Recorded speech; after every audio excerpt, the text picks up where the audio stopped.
सतनाम वाहिगुरु साहिब जियो। नर चाहत कछ और की और भई। चितवत रहयो ठगौर। नानक फांसी गल परी। नर चाहत कछ और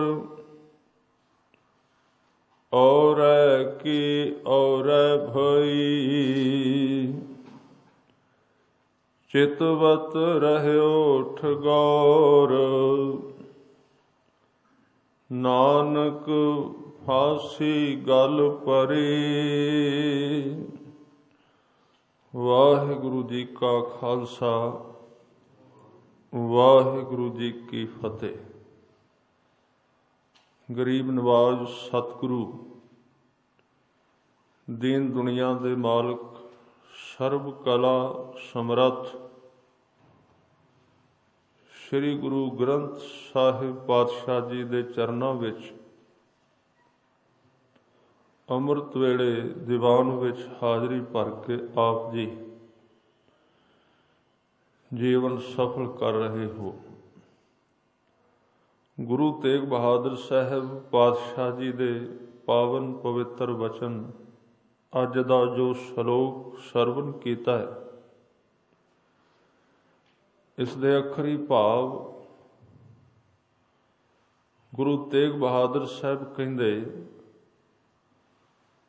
कि मनुख दी एक बड़ी एक आदत है कुछ ना कुछ चितवदे रहना, कुछ ना कुछ घड़ते रहना, कोई ख्यालों दे विच किले बनाउंदे रहना, ढाउंदे रहना। तृष्णा अधीन बंदा कई कुछ चाहुंदा है। चाहत बड़ी लंबी उसदी, तृष्णा बड़ी वड्डी है। ते कुदरत दा नियम है इस ब्रह्मंड विच जो कुछ असी चाहुंदे हां उस तरह नहीं वापरदा। जो कुछ असी चाहुंदे हां उस तरह नहीं हुंदा, किते किते हुंदा है, सारा नहीं हो सकदा। ते जदों जो असी सोचिया है, जो चितविया है, जो फिक्स कीता गया मन विच, वो चाहत पूरी नहीं हुंदी, होर कुछ हो जाता है। ते उदों जीवन विच एक फांसी बंदे दे गल विच पै जांदी है। आम तौर ते इस श्लोक नूं इस दशा विच वरतिया जाता है कि मौत, बंदा चाहुंदा कुछ पूरा हुंदा नहीं, मौत आ जाती। पर नानक फांसी गल परी, ਇਹਦੇ अंदर ਜਿਉਂਦੇ ਬੰਦੇ ਦੇ ਗਲ ਵਿੱਚ ਪਈ ਹੋਈ ਫਾਹੀ ਦਾ ਜ਼ਿਕਰ ਹੈ, ਜਿਹੜੀ ਸਾਰੇ ਸੰਸਾਰ ਦੇ ਗਲ ਵਿੱਚ ਪੈ ਗਈ। ਉਹ ਕਿਹੜੀ ਫਾਹੀ ਹੈ? ਮੌਤ ਦੀ ਨਹੀਂ। ਮੌਤ ਦੀ ਫਾਹੀ ਤੇ ਸਮੇਂ ਤੇ ਪਏਗੀ, ਪਰ ਜਿਸ ਬੰਦੇ ਦੀ, ਜਿਸ ਸ਼ਖਸ ਦੀ ਚਾਹਤ, ਜਿਹਦੀ ਤ੍ਰਿਸ਼ਨਾ, ਜੋ ਕੁਝ ਅਸੀਂ ਸੋਚਦੇ ਹਾਂ, ਜੋ ਕੁਝ ਅਸੀਂ ਚਾਹੁੰਦੇ ਹਾਂ, उस तरह तो वापरेगा नहीं, बिल्कुल नहीं होएगा, क्योंकि कुदरत बहुत वड्डी है। कुदरत का नियम बहुत वड्डा है। मन की मर्जी होर कुछ चाहुंदी है, कुदरत होर कुछ करना चाहुंदी है। दोवां दा जदों जोड़ नहीं बनता, तां जदों असी जो कुछ चितवदे रहने आ, जो कुछ सोचते रहने आ, जिंदगी दे अंदर उस तरह नहीं हुंदा। ते सुरत विच बंदे दे अंतਿਸ਼ਕਰਨ विच एक बड़ा वड्डा एक्सीडेंट हुंदा है, टकराव हो जाता है। जो सोचिया सी वो होया नहीं उस तरह। उस टकराव दे विच जिहड़ा दुख पैदा हुंदा है, उस वर्गा होर कोई दुख नहीं संसार विच। बंदा कुछ चाहुंदा है, उस तरह हुंदा नहीं। बस दुख तां बड़ी तरह दे, पर गुरु तेग बहादुर साहब ने एक मनोविज्ञान इस श्लोक विच कहा है। ਸੰਸਾਰ ਵਿੱਚ ਦੁੱਖ ਕਈ ਤਰ੍ਹਾਂ ਦੇ ਨੇ। ਸਰੀਰਕ ਦੁੱਖ ਹਨ, ਮਾਇਕ ਦੁੱਖ ਹਨ, ਇੱਜ਼ਤ ਬੇਇੱਜ਼ਤੀ ਦਾ ਸਵਾਲ ਹੈ, ਕਈ ਪ੍ਰਕਾਰ ਦੇ ਨੇ। ਪਰ ਜੇ ਕਹੀਏ ਕਿ ਸਾਰੇ ਦੁੱਖਾਂ ਨੂੰ ਇੱਕ ਪਾਸੇ ਤੱਕੜੀ ਤੇ ਰੱਖੀਏ, ਜ਼ਿੰਦਗੀ ਦੇ ਜਿੰਨੇ ਦੁੱਖ ਨੇ, ਤੇ ਇੱਕ ਪਾਸੇ ਇਸ ਦੁੱਖ ਨੂੰ ਰੱਖ ਲਈਏ ਕਿ ਜੋ ਕੁਝ ਮੈਂ ਸੋਚਿਆ ਸੀ ਉਸ ਤਰ੍ਹਾਂ ਹੋਇਆ ਨਹੀਂ, ਮਨ ਸਹਿਮਤ ਨਹੀਂ ਉਹਦੇ ਨਾਲ, ਇਸ ਦੁੱਖ ਨੂੰ ਇੱਕ ਪਾਸੇ ਰੱਖੀਏ ਤੇ ਦੁੱਖ ਸਭ ਤੋਂ ਵੱਡਾ ਹੈ। ਅਸਲ ਵਿੱਚ ਦੁੱਖ ਹੈ ਹੀ ਇਹ, ਜੋ ਕੁਝ ਅਸੀਂ ਚਾਹੁੰਦੇ ਹਾਂ ਉਸ ਤਰ੍ਹਾਂ ਨਹੀਂ ਹੁੰਦਾ। ਇਹ ਚਾਹਤ, ਗੁਰੂ ਤੇਗ ਬਹਾਦਰ ਸਾਹਿਬ ਕਹਿੰਦੇ, ਨਰ ਚਾਹਤ ਕਛ ਔਰ। ਬੰਦੇ ਦੀ ਚਾਹਤ ਕੁਝ ਹੋਰ ਹੁੰਦੀ ਏ। ਔਰ ਹੈ ਕਿ ਔਰ ਹੈ ਭਾਈ, ਤੇ ਜ਼ਰੂਰੀ ਨਹੀਂ ਉਸ ਤਰ੍ਹਾਂ ਹੋਵੇ, ਹੋਰ ਦਾ ਹੋਰ ਹੀ ਹੋਵੇਗਾ। ਸਾਡੀ ਜ਼ਿੰਦਗੀ ਦਾ ਤਜਰਬਾ ਵੀ ਹੈ, ਜੋ ਕੁਝ ਅਸੀਂ ਸੋਚਿਆ ਸੀ ਉਸ ਤਰ੍ਹਾਂ ਨਹੀਂ ਹੁੰਦਾ। ਇਹਦੇ ਵਿੱਚ ਮੈਂ ਇੱਕ ਬੇਨਤੀ ਕਰਾਂ, ਸਤਿਗੁਰੂ ਨੇ ਸ਼ਬਦ ਵਰਤਿਆ ਰਜਾ। ਕਹਿੰਦੇ ਰਜਾ ਵਿੱਚ ਰਹਿਣ ਦੀ ਜਾਚ ਸਿੱਖ ਲੈ। ਰਜਾ ਵਿੱਚ ਕਿਵੇਂ ਰਹਿਣਾ? ਰਜਾ ਦੇ ਅਰਥ ਨੇ ਜੋ ਕੁਝ ਵਾਪਰ ਰਿਹਾ ਉਹਨੂੰ ਪ੍ਰਵਾਨ ਕਰ। ਹੁਣ ਬੰਦੇ ਨੇ ਕਰਨਾ ਤੇ ਹੈ ਕੁਝ ਸੰਸਾਰ ਵਿੱਚ, ਕੁਝ ਨਾ ਕੁਝ ਤੇ ਉਦਮ ਕਰੇਗਾ ਉਪਰਾਲਾ। ਕੀ ਪਤਾ ਕੀ ਹੋਣਾ ਹੈ, ਉਹ ਉਸ ਤਰ੍ਹਾਂ ਕਰੀਏ ਕਿ ਨਾ ਕਰੀਏ। ਉਦਮ ਕਰਦਾ ਹੈ ਆਦਮੀ, ਆਰੰਭਤਾ ਕਰਦਾ ਹੈ। ਹੁਣ ਇਹ ਪਤਾ ਕਿਵੇਂ ਲੱਗੇ ਵੀ ਹੋਣਾ ਕਿ ਨਹੀਂ? ਆਦਮੀ ਉਹ ਹੀ ਕਰੇ ਜੋ ਕੁਝ ਹੋਣ ਵਾਲਾ ਹੈ, ਇਹ ਨਹੀਂ ਹੋ ਸਕਦਾ। ਫਿਰ ਇੱਕ ਤਰੀਕਾ ਸਤਿਗੁਰੂ ਨੇ ਦੱਸਿਆ, ਕਹਿੰਦੇ ਤੂੰ ਆਪਣੇ ਵੱਲੋਂ ਤੇ ਕਰ ਜ਼ਰੂਰ, ਪਰ ਉਹਦਾ ਫਲ, ਉਹਦਾ ਰਿਜ਼ਲਟ ਤੂੰ ਆਪਣੇ ਹੱਥਾਂ ਵਿੱਚ ਨਾ ਲੈ। ਜੇ ਤੂੰ ਸੰਸਾਰ ਦੇ ਵਿੱਚ ਸੁਖੀ ਰਹਿਣਾ ਕਰ ਜ਼ਰੂਰ, ਉਦਮ ਤੋਂ ਨਹੀਂ ਰੋਕਿਆ। ਉਦਮ ਕਰੇਂਦਿਆਂ ਜਿਉ ਤੂੰ, ਕਮਾਵਦਿਆਂ ਸੁਖ ਪੁੰਜ। ਉਦਮ ਕਰ। ਸੰਸਾਰਕ ਤੌਰ ਤੇ ਵੀ ਗੁਰੂ ਸਾਹਿਬ ਦਾ ਹੁਕਮ ਹੈ, ਸੰਸਾਰਕ ਤੌਰ ਤੇ ਹੁਕਮ ਹੈ ਕਿ ਤੂੰ ਸੰਸਾਰ ਨੂੰ ਚੰਗਾ ਬਣਾਉਣ ਦਾ ਯਤਨ ਕਰ। ਇਹਦੇ ਸੁੱਖ ਸੁਵਿਧਾਵਾਂ ਜਿਹੜੀਆਂ ਨੇ ਇਹਨਾਂ ਦੇ ਵਿੱਚ ਯੋਗਦਾਨ ਪਾ। ਤੇਰੀ ਡਿਊਟੀ ਇਹ, ਰੱਬ ਨੇ ਸੰਸਾਰ ਬਣਾਇਆ। ਇਹ ਕੋਈ ਸ਼ਬਦ ਨਿਰਾਸ਼ਾਵਾਦੀ ਨਹੀਂ ਕਿ ਇਸ ਬਾਣੀ ਨੂੰ ਪੜ੍ਹ ਕੇ ਬੰਦਾ ਝੁੱਗੀ ਝੋਪੜੀ ਵਿੱਚ ਬੈਠ ਜਾਏ, ਦਰਵਾਜ਼ਾ ਬੰਦ ਕਰ ਲੈ, ਕੰਮਕਾਰ ਨਾ ਕਰੇ, ਰੋਟੀ ਖਾਣੀ ਛੱਡ ਦੇ, ਵਸਤਰ ਨਾ ਪਾਏ ਚੰਗੇ। ਇਹਦੇ ਅਰਥ ਇਹ ਨਹੀਂ, ਭਾਵੇਂ ਕਿ ਕੱਢੇ ਜਾਂਦੇ ਨੇ, ਇਹਦੇ ਅਰਥ ਇਹ ਨਹੀਂ। ਗੁਰੂ ਤੇਗ ਬਹਾਦਰ ਸਾਹਿਬ ਜਾਚ ਸਿਖਾ ਰਹੇ ਨੇ, ਕਰਮ ਜ਼ਰੂਰ ਕਰ, ਯਤਨ ਕਰ, ਮਿਹਨਤ ਕਰ, ਪਰ ਤੂੰ ਸਿੱਟੇ ਦੀ ਆਸ ਆਪਣੇ ਹੱਥ ਵਿੱਚ ਨਾ ਰੱਖੀ। ਰਿਜ਼ਲਟ ਤੇਰੇ ਅਨੁਸਾਰ ਨਹੀਂ ਹੋ ਸਕਦਾ, ਹੋ ਵੀ ਸਕਦਾ ਨਹੀਂ ਵੀ ਹੋ ਸਕਦਾ। ਉਹਨੂੰ ਤੂੰ ਹਰ ਹਾਲਤ ਵਿੱਚ, ਜੇ ਤੂੰ ਸੁਖੀ ਰਹਿਣਾ ਤੇ ਇੱਕ ਇਸ ਤਰ੍ਹਾਂ ਦੀ ਦਸ਼ਾ ਪੈਦਾ ਕਰ ਜਿਹਨੂੰ ਆਪਾਂ ਕਹਿੰਦੇ ਆ, ਇੱਕ ਸ਼ਬਦ ਹੈ ਸਵਾਰਥ, ਇੱਕ ਨਿਰਸਵਾਰਥ।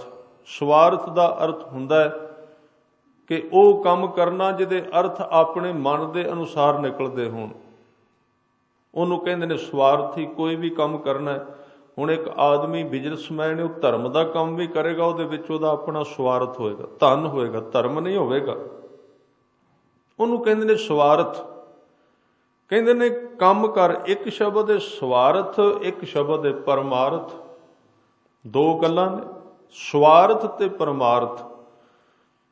ਸਵਾਰਥ ਤੇ ਪਰਮਾਰਥ ਵਿੱਚ ਹੋਰ ਕੋਈ ਬਹੁਤਾ ਫਰਕ ਨਹੀਂ। ਬਸ ਸਵਾਰਥ ਦੇ ਅਰਥ ਨੇ ਕੰਮ ਕਰਨਾ ਤੇ ਸਿੱਟਾ ਆਪਣੇ ਅਨੁਸਾਰ ਕਹਿਣਾ ਵੀ ਇਸ ਤਰ੍ਹਾਂ ਨਿਕਲੇ। ਅਰਦਾਸ ਕੀਤੀ ਹੈ ਜ਼ਰੂਰ ਹੋਵੇ, ਗੁਰੂ ਦੇ ਕਹੇ ਤੇ ਤੁਰੇ ਇਸ ਤਰ੍ਹਾਂ ਵਾਪਰਨਾ ਹੀ ਚਾਹੀਦਾ। ਇਹਨੂੰ ਕਹਿੰਦੇ ਨੇ ਸਵਾਰਥੀ ਮਨੁੱਖ ਹੈ, ਸਵਾਰਥੀ ਧਰਮੀ ਹੈ। ਇਹ ਸਵਾਰਥ ਵਿੱਚ ਜੀ ਰਿਹਾ, ਔਰ ਇਸ ਸਵਾਰਥ ਵਿੱਚ ਕੀਤਾ ਹੋਇਆ ਕੋਈ ਵੀ ਕਰਮ ਬੰਦੇ ਨੂੰ ਕਦੀ ਸੁਖੀ ਨਹੀਂ ਕਰ ਸਕੇਗਾ, ਕਿਉਂਕਿ ਉਸ ਤਰ੍ਹਾਂ ਹੋਣਾ ਨਹੀਂ ਜਿਵੇਂ ਉਹਨੇ ਸੋਚਿਆ। ਨਰ ਚਾਹਤ ਕਛ ਔਰ। ਇੱਕ ਹੈ ਸਵਾਰਥ ਤੇ ਦੂਜਾ ਹੈ ਪਰਮਾਰਥ। ਪਰਮਾਰਥ ਦਾ ਮਤਲਬ ਹੈ ਕੰਮ ਕਰਨਾ ਹੈ, ਰਿਜ਼ਲਟ ਰੱਬ ਦੇ ਹੱਥ ਵਿੱਚ ਦੇ ਦਿੱਤੇ। ਇਹਨੂੰ ਸਿੱਟਾ ਕਿਵੇਂ ਦਾ ਲੱਗੇਗਾ, ਇਹ ਮੇਰੀ ਇੱਛਾ ਅਨੁਸਾਰ ਨਹੀਂ। ਮੈਂ ਤਾਂ ਸਿਰਫ ਬੀਜ ਬੀਜਣਾ ਸੀ, ਖੇਤ ਵਾਹੁਣਾ ਸੀ, ਖੇਤ ਵਾਹੁਣਾ ਸੀ। ਇਸ ਕਰਕੇ ਇੱਕ ਮੁਹਾਵਰਾ ਤੁਸੀਂ ਸੁਣਿਆ ਹੋਵੇਗਾ, ਦੋ ਤਰ੍ਹਾਂ ਦੀ ਕਿਰਤ ਹੈ, ਇੱਕ ਖੇਤੀ ਤੇ ਇੱਕ ਵਪਾਰ, ਦੋ ਤਰ੍ਹਾਂ ਦੀ ਕਿਰਤ ਹੈ। ਉਹਦੇ ਵਿੱਚ ਸਿਆਣਿਆਂ ਨੇ ਇੱਕ ਕਹਾਵਤ ਬਣਾਈ ਜਿਹਦੇ ਵਿੱਚ ਕਿਹਾ ਗਿਆ ਉੱਤਮ ਖੇਤੀ ਮੱਧਮ ਵਪਾਰ। ਖੇਤੀ ਬੜੀ ਉੱਤਮ ਹੈ, ਵਪਾਰ ਬੜਾ ਮੱਧਮ ਹੈ। ਮੱਧਮ ਦਾ ਅਰਥ ਕਿਉਂ ਮੱਧਮ ਵਪਾਰ? ਖੇਤੀ ਉੱਤਮ ਕਿਉਂ ਹੈ? ਕੀ ਕਾਰਨ ਨੇ? ਕਿਉਂਕਿ ਖੇਤੀ ਦਾ ਅਰਥ ਹੈ ਧਰਮ, ਯਾਨੀ ਕਿ ਜ਼ਿਮੀਦਾਰ ਜ਼ਮੀਨ ਵਾਹ ਰਿਹਾ, ਹਲ ਵਾਹ ਰਿਹਾ, ਟਰੈਕਟਰ ਚਲਾ ਰਿਹਾ, ਨੂੰ ਪੁੱਛੋ ਜਿਹੜਾ ਖੇਤ ਤੂੰ ਵਾਹ ਰਿਹਾ ਇਹਦੇ ਵਿੱਚ ਕਿੰਨੀ ਫਸਲ ਨਿਕਲੇਗੀ, ਕਿੰਨੇ ਕੁਇੰਟਲ ਨਿਕਲੇਗੀ? ਉਹ ਕਹੇਗਾ ਵੀ ਯਤਨ ਕਰ ਰਹੇ ਹਾਂ, ਬੀਜ ਰਹੇ ਹਾਂ। ਇਹ ਰੱਬ ਦੇ ਹੱਥ 'ਤੇ ਮੌਸਮ ਕਿਵੇਂ ਦਾ ਵਾਪਰਨਾ, ਸੋਕਾ ਹੈ ਕਿ ਡੋਬਾ ਹੈ, ਕੀ ਪਤਾ ਕੀ ਨਿਕਲੇ। ਪਰਮਾਤਮਾ ਦੀ ਗੱਲ ਵਿੱਚ ਆ ਗਈ ਉਸ ਕਿਰਤ ਦੇ। ਉੱਥੇ ਕੰਮ ਕਰਨ ਵਾਲੇ ਦੀ ਇੱਛਾ ਰਿਜ਼ਲਟ ਦੇ ਉੱਤੇ ਡਿਪੈਂਡ ਨਹੀਂ ਵੀ ਜ਼ਰੂਰ ਇਸ ਤਰ੍ਹਾਂ ਇੰਨਾ ਨਿਕਲੇਗਾ ਹੀ।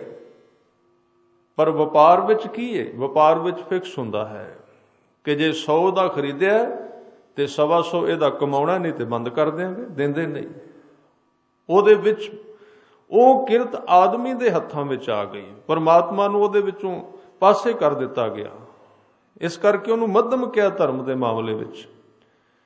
ਖੇਤੀ ਨੂੰ ਉੱਤਮ ਤਾਂ ਕਿਹਾ ਹੈ, ਇਸ ਲਈ ਗੁਰੂ ਨਾਨਕ ਦੇਵ ਜੀ ਭਾਵੇਂ ਕਿੱਥੇ ਗਏ, ਮੋਦੀਖਾਨਾ ਵੀ ਚਲਾਇਆ, ਪਰ ਆਪਣੀ ਜ਼ਿੰਦਗੀ ਦੇ ਅਖੀਰਲੇ 17 ਸਾਲ ਕਿੱਥੇ ਕਿੱਥੇ ਗਏ। 4 ਉਦਾਸੀਆਂ, ਮੋਦੀਖਾਨਾ, ਅਫਗਾਨਿਸਤਾਨ ਤੋਂ ਲੈ ਕੇ ਕਿੱਥੋਂ ਤੱਕ ਚਲੇ ਗਏ, ਤਮਿਲਨਾਡੂ ਤੱਕ, ਸ਼੍ਰੀਲੰਕਾ ਤੱਕ, ਅਸਾਮ ਤੱਕ, ਸਾਰਾ ਦੇਸ਼ ਗਹਿਣ ਕਰ ਦਿੱਤਾ, ਗਾਹ ਦਿੱਤਾ। ਤੇ ਕਰਤਾਰਪੁਰ ਸਾਹਿਬ ਆਏ, ਇੱਥੇ ਬੈਠੇ, ਫਿਰ ਹਲ ਪੰਜਾਲੀ ਚੁੱਕੀ, ਫਿਰ ਬਲਦ ਰੱਖ ਲਏ, ਫਿਰ ਖੇਤੀ ਚੱਲਦੀ ਹੈ, ਫਿਰ ਦੇਗ ਚੱਲਦੀ ਹੈ, ਫਿਰ ਉੱਥੇ ਸਭ ਕੁਝ ਹੁੰਦਾ ਹੈ। ਕਿਉਂਕਿ ਉਹ ਬੇਸ ਹੈ, ਉਹਦਾ ਧਰਮ ਦਾ ਬੇਸ ਹੈ ਕਿ ਪਰਮਾਤਮਾ ਦੇ ਹੱਥਾਂ ਵਿੱਚ ਦਿੱਤੀ ਹੋਈ ਕਿਰਤ, ਜਿਸ ਦਾ ਸਿੱਟਾ ਮਨੁੱਖ ਦੇ ਹੱਥਾਂ ਵਿੱਚ ਨਹੀਂ, ਉਹੀ ਧਰਮ ਹੈ। ਇਸ ਕਰਕੇ ਨਰ ਚਾਹਤ ਕਛ ਔਰ, ਬੰਦਾ ਕੁਝ ਹੋਰ ਚਾਹੁੰਦਾ, ਗੁਰੂ ਤੇਗ ਬਹਾਦਰ ਸਾਹਿਬ ਕਹਿੰਦੇ ਹੁੰਦਾ ਕੁਝ ਹੋਰ ਹੈ। ਇਸੇ ਤਰ੍ਹਾਂ ਹੀ ਹੋਏਗਾ, ਕਿਉਂਕਿ ਉਹਦੀ ਚਾਹਤ ਸ਼ੁੱਧ ਨਹੀਂ। ਛੋਟਾ ਜਿਹਾ ਕਿਣਕਾ ਇਸ ਬ੍ਰਹਿਮੰਡ ਦਾ, ਸਾਰਾ ਬ੍ਰਹਿਮੰਡ ਉਹਦੇ ਅਨੁਸਾਰ ਥੋੜੀ ਚੱਲਣ ਲੱਗੇਗਾ। ਤਾਂ ਸਤਿਗੁਰੂ ਨੇ ਕਿਹਾ ਉਦਮ ਤੇ ਜ਼ਰੂਰ ਕਰ, ਇਹ ਜਗ ਸੱਚੇ ਕੀ ਹੈ ਕੋਠੜੀ। ਸੰਸਾਰ ਸੱਚੇ ਦਾ ਘਰ ਹੈ, ਪਰਮਾਤਮਾ ਦਾ।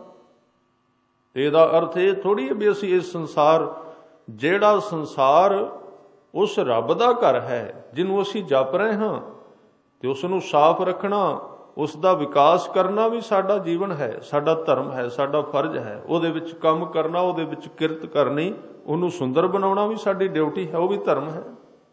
ਉਹਦੇ ਤੋਂ ਦੌੜ ਜਾਣਾ ਠੀਕ ਨਹੀਂ ਹੈ। ਸੰਸਾਰ ਨੂੰ ਠੀਕ ਕਰਨਾ ਧਰਮ ਹੈ। ਪਰ ਸਤਿਗੁਰੂ ਨੇ ਕਿਹਾ ਜਾਚ ਸਿੱਖ, ਬੀਜ ਬੀਜਿਆ ਕਰ, ਸਿੱਟੇ ਦੀ ਉਮੀਦ ਰੱਬ ਤੇ ਰੱਖ। ਜੇ ਤੂੰ ਆਪਣੇ ਹੱਥਾਂ ਵਿੱਚ ਰੱਖੀ ਤੇ ਜ਼ਰੂਰੀ ਨਹੀਂ ਸਿੱਟਾ ਤੇਰੀ ਮਰਜ਼ੀ ਅਨੁਸਾਰ ਲੱਗੇਗਾ। ਬਸ ਉਹ ਆਦਮੀ ਇਸ ਸੰਸਾਰ ਦਾ ਸਭ ਤੋਂ ਸੁਖੀ ਵਿਅਕਤੀ ਹੈ ਜਿਸ ਕਰਮ ਕੀਤੇ ਨੇ, ਕੰਮ ਕੀਤਾ, ਪਰ ਸਿੱਟਾ ਰੱਬ ਦੇ ਹੱਥ ਵਿੱਚ ਦੇ ਦਿੱਤਾ। ਜਿਵੇਂ ਤੂੰ ਕਰੇਗਾ ਉਸ ਤਰ੍ਹਾਂ ਠੀਕ ਹੋਵੇਗਾ, ਚਾਹਤ ਨਹੀਂ। ਹੁਣ ਉਸ ਵਿਅਕਤੀ ਨੂੰ ਕੋਈ ਦੁਖੀ ਨਹੀਂ ਕਰ ਸਕਦਾ। ਮੈਂ ਸ਼ੁਰੂ ਵਿੱਚ ਬੇਨਤੀ ਕੀਤੀ ਸੀ, ਦੁੱਖ ਦਾ ਕਾਰਨ ਹੈ ਬੰਦਾ ਜੋ ਫਿਕਸ ਕਰਦਾ ਉਸ ਤਰ੍ਹਾਂ ਹੁੰਦਾ ਨਹੀਂ, ਹੋਵੇਗਾ ਵੀ ਨਹੀਂ, ਬਿਲਕੁਲ ਨਹੀਂ ਹੋਵੇਗਾ। ਜਦੋਂ ਉਸ ਤਰ੍ਹਾਂ ਨਹੀਂ ਹੁੰਦਾ ਤੇ ਸਾਡੇ ਅੰਤਿਸ਼ਕਰਨ ਵਿੱਚ ਸ਼ੁਰੂ ਤੋਂ ਲੈ ਕੇ ਜਿਉਂ ਆਦਮੀ ਹੋਸ਼ ਸੰਭਾਲਦਾ, ਦੁੱਖ ਕਿਸ ਚੀਜ਼ ਦਾ, ਉਹ ਅੰਦਰ ਕਿਲੇ ਬਣਾਉਂਦਾ ਹੈ, ਅੰਦਰ ਕਲਪਨਾ ਕਰਦਾ ਹੈ, ਅੰਦਰ ਉਹਦੇ ਇੱਕ ਤ੍ਰਿਸ਼ਨਾ ਜਾਗਦੀ, ਉਹ ਕਈ ਕੁਝ ਬਣਾਉਂਦਾ। ਔਰ ਅੱਜ ਕੱਲ ਇਸ ਚੀਜ਼ ਦਾ ਸ਼ਿਕਾਰ ਬਹੁਤੇ ਬੱਚੇ ਹੋ ਰਹੇ ਨੇ ਮਾਨਸਿਕ ਤੌਰ ਤੇ, ਕਿਉਂਕਿ ਜੋ ਕੁਝ ਉਹਨਾਂ ਨੇ ਪਹਿਲਾਂ, ਆਦਮੀ ਉਹਦੇ ਜਿਉਣ ਦਾ ਘੇਰਾ ਛੋਟਾ ਸੀ, ਉਹਦੀ ਜਾਣਕਾਰੀ ਘੱਟ ਸੀ। ਹੁਣ ਜਦੋਂ ਮੀਡੀਆ ਦੇ ਰਾਹੀਂ ਸੰਸਾਰ ਦੀਆਂ ਤਸਵੀਰਾਂ ਦੇਖਦਾ, ਵੱਡੇ ਵੱਡੇ ਮਹਿਲ ਦੇਖਦਾ, ਗੱਡੀਆਂ ਦੇਖਦਾ, ਤੇ ਬੱਚੇ ਦੀ ਚਾਹਤ ਦੀਆਂ ਲਪਟਾਂ ਉਹਦੇ ਸਿਰ ਨੂੰ ਪਾਰ ਕਰ ਜਾਂਦੀਆਂ ਨੇ, ਉਹਦੇ ਜੀਵਨ ਨੂੰ ਸੇਕ ਲਾ ਦਿੰਦੀਆਂ ਨੇ। ਉਹਦੇ ਨਾਲ ਉਹ ਅਸਤ ਵਿਅਸਤ ਹੋ ਜਾਂਦਾ ਹੈ ਔਰ ਉਹਦੀ ਜ਼ਿੰਦਗੀ ਸਦਾ ਵਾਸਤੇ ਡਿਸਟਰਬ ਹੋ ਜਾਂਦੀ ਹੈ। ਇਸ ਤਰ੍ਹਾਂ ਜੇ ਅੱਜ ਕਿਸੇ ਨੇ ਸੁਖੀ ਹੋਣਾ, ਜਾਂ ਸ਼ੁਰੂ ਤੋਂ ਲੈ ਕੇ ਉਸ ਨੂੰ ਧਰਮ ਦੀ ਸਿੱਖਿਆ ਨਾਲ ਚਾਹੀਦੀ ਹੈ ਵੀ ਕਿਵੇਂ ਹੈ ਸੰਸਾਰ, ਕਿਵੇਂ ਦਾ ਜਿਹਦੇ ਵਿੱਚ ਵਿਚਰਨ, ਜਿਸ ਜੰਗਲ ਵਿੱਚੋਂ ਲੰਘਣਾ ਉਹਦੇ ਰਸਤੇ ਤੇ ਪਤਾ ਹੋਣਾ ਚਾਹੀਦਾ। पर ਇਹਦੀ ਸਿੱਖਿਆ ਨਹੀਂ। ਇਹਦੇ ਉਲਟ ਹੈ, ਬੱਚੇ ਦੀ ਤ੍ਰਿਸ਼ਨਾ ਨੂੰ ਜਗਾਇਆ ਜਾਂਦਾ ਹੈ।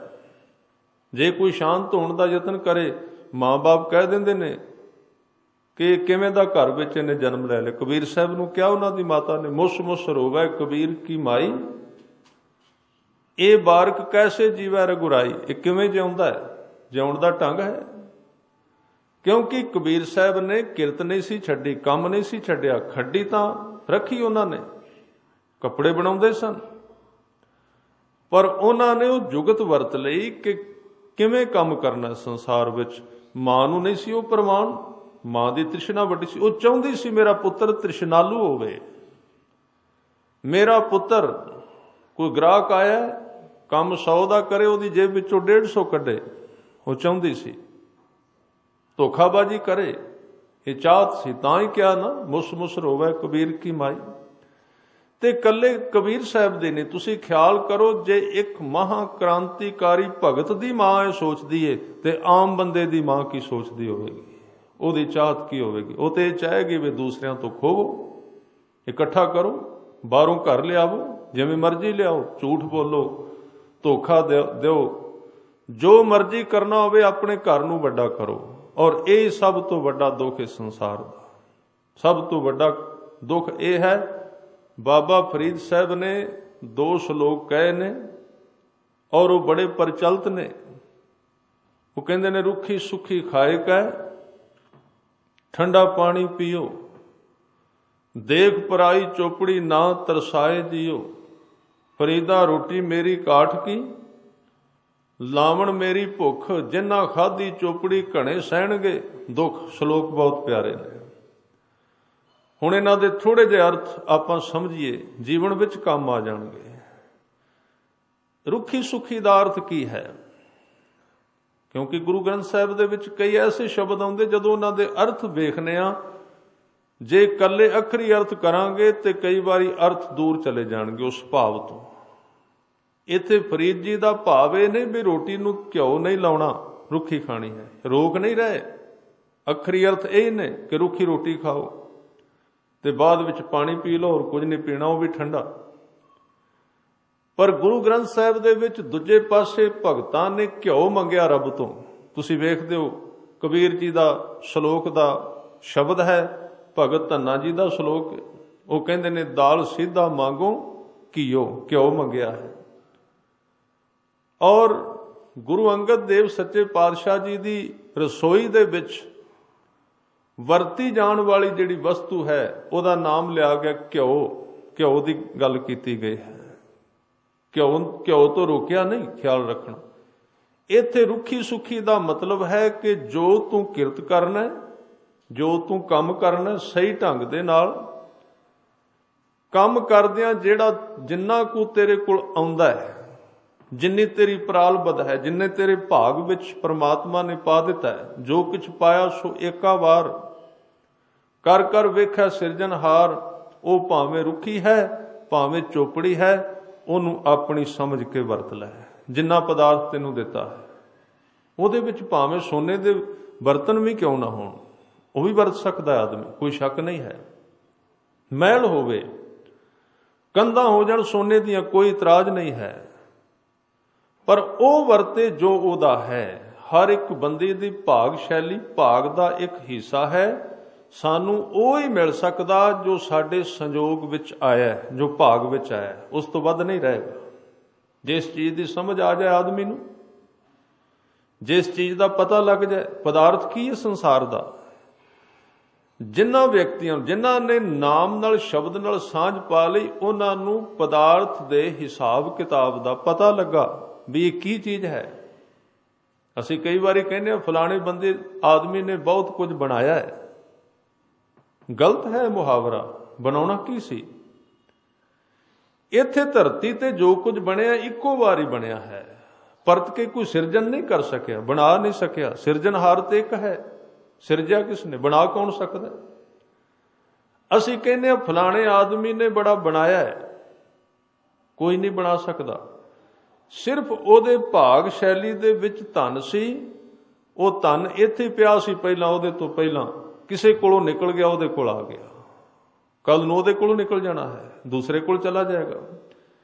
ਥਾਂ ਬਦਲਦਾ, ਇਸ ਜ਼ਮੀਨ ਤੇ ਕੋਈ ਧਨ ਨਵਾਂ ਬਣਦਾ ਹੀ ਨਹੀਂ। ਇਹ ਸਾਡਾ ਭੁਲੇਖਾ ਹੈ, ਸਾਡਾ ਝੂਠ ਹੈ। ਸਿਰਫ ਧਨ ਥਾਂ ਬਦਲ ਜਾਂਦਾ, ਇੱਕ ਕੋਲ ਹੁੰਦਾ, ਜਿੰਨਾ ਚਿਰ ਉਹਦੇ ਭਾਗ ਵਿੱਚ ਹੈ ਉਹਦੇ ਕੋਲ ਰਹਿੰਦਾ ਹੈ।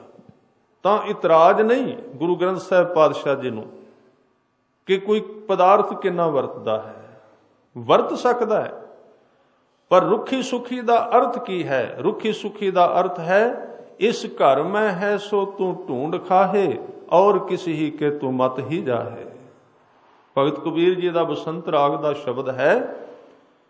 ਉਸ ਕੂਕਰ ਨੂੰ ਕਹਿ ਰਹੇ ਨੇ ਜਿਹਦੀ ਚਾਹਤ ਬਹੁਤ ਵੱਧ ਚੁੱਕੀ ਹੈ, ਨਰ ਚਾਹਤ ਕਛ ਔਰ। ਉਹ ਕੂਕਰ ਜਿਹੜਾ ਅਵਾਰਾ ਹੈ, ਬਿਲਕੁਲ ਗਲੀਆਂ ਵਿੱਚ ਫਿਰਦਾ ਹੈ ਤੇ ਹਰ ਇੱਕ ਘਰ ਵਿੱਚ ਝਾਤੀ ਪਾ ਕੇ ਵੇਖਦਾ, ਜੇ ਘਰ ਦਾ ਘਰ ਨਹੀਂ ਤੇ ਇਥੋਂ ਕੋਈ ਚੁੱਕ ਲਵਾਂ। ਇੱਕ ਘਰ ਖਾਲੀ ਵੇਖਿਆ, ਅੰਦਰ ਚਲਾ ਗਿਆ ਤੇ ਅੰਦਰ ਚੌਵਾਂ ਪਾਸਿਓਂ ਵੇਖ ਕੇ ਉੱਥੇ ਗਿਆ ਜਿੱਥੇ ਆਟਾ ਪੀਣ ਵਾਲੀ ਚੱਕੀ ਪਈ ਹੋਈ ਸੀ। ਪਹਿਲਾਂ ਚੱਕੀਆਂ ਹੁੰਦੀਆਂ ਸਨ ਘਰਾਂ ਵਿੱਚ, ਪੱਥਰ ਦੇ ਪੁੜ ਹੁੰਦੇ ਸਨ, ਉਹਨਾਂ ਤੇ ਆਟਾ ਖਿਲਰਿਆ ਹੁੰਦਾ ਸੀ। ਉਹਨੇ ਉੱਥੇ ਜਾ ਕੇ ਚੱਕੀ ਚੱਟੀ, ਪਹਿਲਾਂ ਸਭ ਤੋਂ ਆਟਾ ਸਾਰਾ ਚੱਟ ਲਿਆ। ਕਬੀਰ ਜੀ ਕਹਿੰਦੇ ਚਲੋ ਹੈ ਤੇ ਵੀ ਗਲਤ, ਚਲੋ ਚੱਕੀ ਚੱਟ ਲਈ, ਗੱਲ ਖਤਮ ਹੋ ਗਈ, ਦੌੜ ਜਾਂਦਾ। ਆਟਾ ਖਾ ਲਿਆ, ਪਰ ਜਦੋਂ ਸਾਰਾ ਆਟਾ ਖਾ ਲਿਆ ਨਾ, ਉੱਥੇ ਇੱਕ ਚੀਥਰਾ ਕੱਪੜਾ ਪਿਆ ਸੀ ਜਿਹਦੇ ਨਾਲ ਚੱਕੀ ਸਾਫ਼ ਕਰੀਦੀ। ਲੋਭ ਵਿੱਚ ਆ ਕੇ, ਹਾਲਾਂਕਿ ਉਸ ਕੱਪੜੇ ਦੇ ਵਿੱਚ ਹੈ ਤੇ ਕੁਝ ਵੀ ਨਹੀਂ, ਉੱਤੇ ਸਾਫ਼ ਕਰਨ ਵਾਲਾ ਸੀ, ਉਹ ਮੂੰਹ ਵਿੱਚ ਚੁੱਕ ਕੇ ਦੌੜ ਪਿਆ ਬਾਹਰ ਨੂੰ। ਹੁਣ ਪਹਿਲਾਂ ਆਟਾ ਚੱਟਿਆ, ਫਿਰ ਕੱਪੜਾ ਮੂੰਹ ਵਿੱਚ ਪਾਇਆ ਤੇ ਫਿਰ ਜਾਂਦਿਆਂ ਜਾਂਦਿਆਂ ਅੱਖ ਚੁੱਕ ਕੇ ਵੇਂਦਾ ਵੀ ਕਿੱਲੀ ਨਾਲ ਰੋਟੀਆਂ ਵਾਲਾ ਛਿੱਕੂ ਟੰਗਿਆ ਹੋਇਆ ਹੈ, ਜੇ ਯਤਨ ਹੋਵੇ ਤੇ ਇਹ ਵੀ ਲਾ ਹੀ ਲਵਾਂ। ਇਹ ਹੁਣ ਨਰ ਚਾਹਤ ਕਛ ਔਰ, ਇਹ ਵਧੀ ਹੋਈ ਚਾਹਤ ਤੇ ਬੰਦੇ ਦੀ, ਹਾਲਾਂਕਿ ਉਸ ਕੱਪੜੇ ਦੇ ਵਿੱਚ ਕੁਝ ਵੀ ਨਹੀਂ। ਤੁਸੀਂ ਕਦੀ ਵੇਖਣਾ ਉਸ ਕੱਪੜੇ ਵਿੱਚ ਕੁਝ ਨਹੀਂ। ਇੱਕ ਬਿਰਤੀ ਹੈ ਮਨੁੱਖ ਦੇ ਮਨ ਦੀ, ਉਹਨੂੰ ਕਹਿੰਦੇ ਨੇ ਕੂਕਰ ਅਸਥੀ। ਕੂਕਰ ਅਸਥੀ, ਅਸਥੀ ਦਾ ਮਤਲਬ ਹੈ ਹੱਡੀ, ਕੂਕਰ ਦਾ ਮਤਲਬ ਹੈ ਕੁੱਤਾ। ਇੱਕ ਦਸ਼ਾ ਹੈ ਸਾਡੇ ਮਨ ਦੀ, ਉਹਨੂੰ ਕਹਿੰਦੇ ਨੇ ਕੂਕਰ ਅਸਥ ਦਸ਼ਾ। ਕੁੱਤੇ ਦੀ ਹੱਡੀ ਵਾਲੀ ਦਸ਼ਾ ਹੈ। ਕੁੱਤੇ ਦੀ ਹੱਡੀ, ਉਹ ਕਿਵੇਂ ਦੀ ਦਸ਼ਾ ਹੈ? ਸੰਸਾਰ ਦੇ ਸੰਬੰਧ ਵਿੱਚ ਉਹ ਦਸ਼ਾ ਹੈ। ਤੁਸੀਂ ਕਦੀ ਵੇਖਣਾ ਕਿ ਕਿਤੇ ਕਿਤੇ ਸ਼ਮਸ਼ਾਨ ਘਾਟ ਵਿੱਚ ਕਿਸੇ ਕਿਸੇ ਆਦਮੀ ਦੀ ਜਾਂ ਕਿਸੇ ਪਸ਼ੂ ਦੀ ਹੱਡੀ ਰੁਲ ਜਾਂਦੀ ਹੈ, ਬੜੀ ਪੁਰਾਣੀ, ਕਈ ਸਾਲਾਂ ਤੋਂ ਉਹਦੀ ਦੇਹ ਛੁੱਟੀ ਹੈ, ਮਰਿਆ ਹੈ, ਤੇ ਕਿਤੇ ਹੱਡੀ ਰਹਿ ਗਈ। ਉਹ ਕੁੱਤੇ ਦੇ ਹੱਥ ਵਿੱਚ ਆ ਗਈ, ਉਹਨੇ ਮੂੰਹ ਨਾਲ ਚੁੱਕ ਲਈ ਤੇ ਉਹਦੇ ਉੱਤੋਂ ਇੰਨੀਆਂ ਕੁ ਲੋਵਾਂ, ਇੰਨੀਆਂ ਧੁੱਪਾਂ ਤੇ ਮੀਂਹ ਲੰਘੇ ਕਿ ਉਹ ਬਿਲਕੁਲ ਸੁੱਕ ਚੁੱਕੀ ਹੈ। ਉਸ ਹੱਡੀ ਵਿੱਚ ਕੋਈ ਖੂਨ ਨਹੀਂ, ਕੋਈ ਮਾਸ ਨਹੀਂ, ਕੁਝ ਨਹੀਂ ਹੈ, ਪਰ ਹੈ ਹੱਡੀ। ਉਹ ਹੱਡੀ ਲੈ ਕੇ ਕੁੱਤਾ ਬੈਠ ਜਾਂਦਾ, ਤੁਸੀਂ ਕਈ ਵਾਰੀ ਵੇਖਿਆ ਹੋਵੇਗਾ ਬੈਠਾ, ਉਹਨੂੰ ਚੱਟਣ ਲੱਗ ਪੈਂਦਾ ਹੈ। ਹੁਣ ਉਹ ਹੱਡੀ ਜਿਹੜੀ ਹੈ ਨਾ, ਬਹੁਤੀ ਪੁਰਾਣੀ ਹੋ ਕੇ ਸਖਤ ਹੈ, ਖਰਵੀ ਹੈ। ਉਹ ਸਖਤ ਹੋਣ ਕਰਕੇ ਜਦੋਂ ਕੁੱਤਾ ਜੀਭ ਨਾਲ ਚੱਟਦਾ ਹੈ ਤੇ ਜੀਭ ਨਰਮ ਹੁੰਦੀ ਹੈ, ਉਸ ਜੀਭ ਤੇ ਜ਼ਖਮ ਪੈ ਜਾਂਦਾ ਹੈ। ਜ਼ਖਮ ਪੈਣ ਨਾਲ ਕੁੱਤੇ ਦੀ ਜੀਭ ਵਿੱਚੋਂ ਖੂਨ ਰਿਸਣ ਲੱਗ ਪੈਂਦਾ ਹੈ।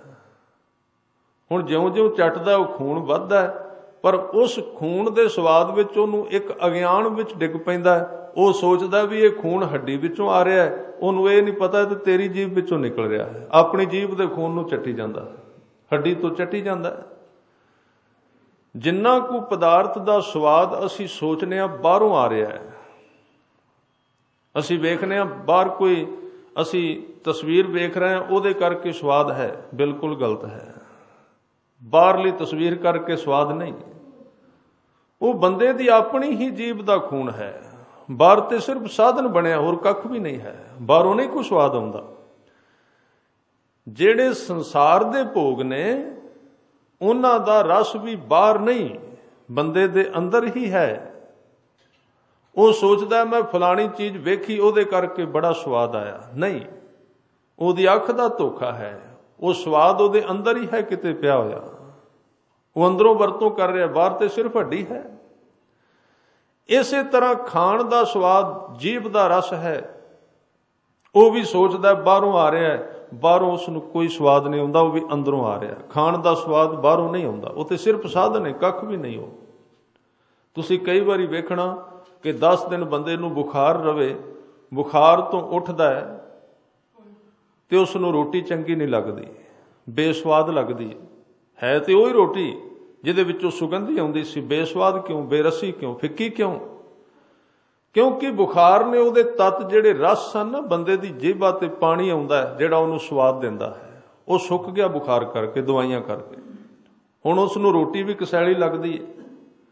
स्वाद रोटी करके नहीं, बंदे दे शरीर दे विच संसार दे जिन्ने भी भोग ने वो भी अंदरों ही रस देंदे ने, बाहर कुछ भी नहीं है।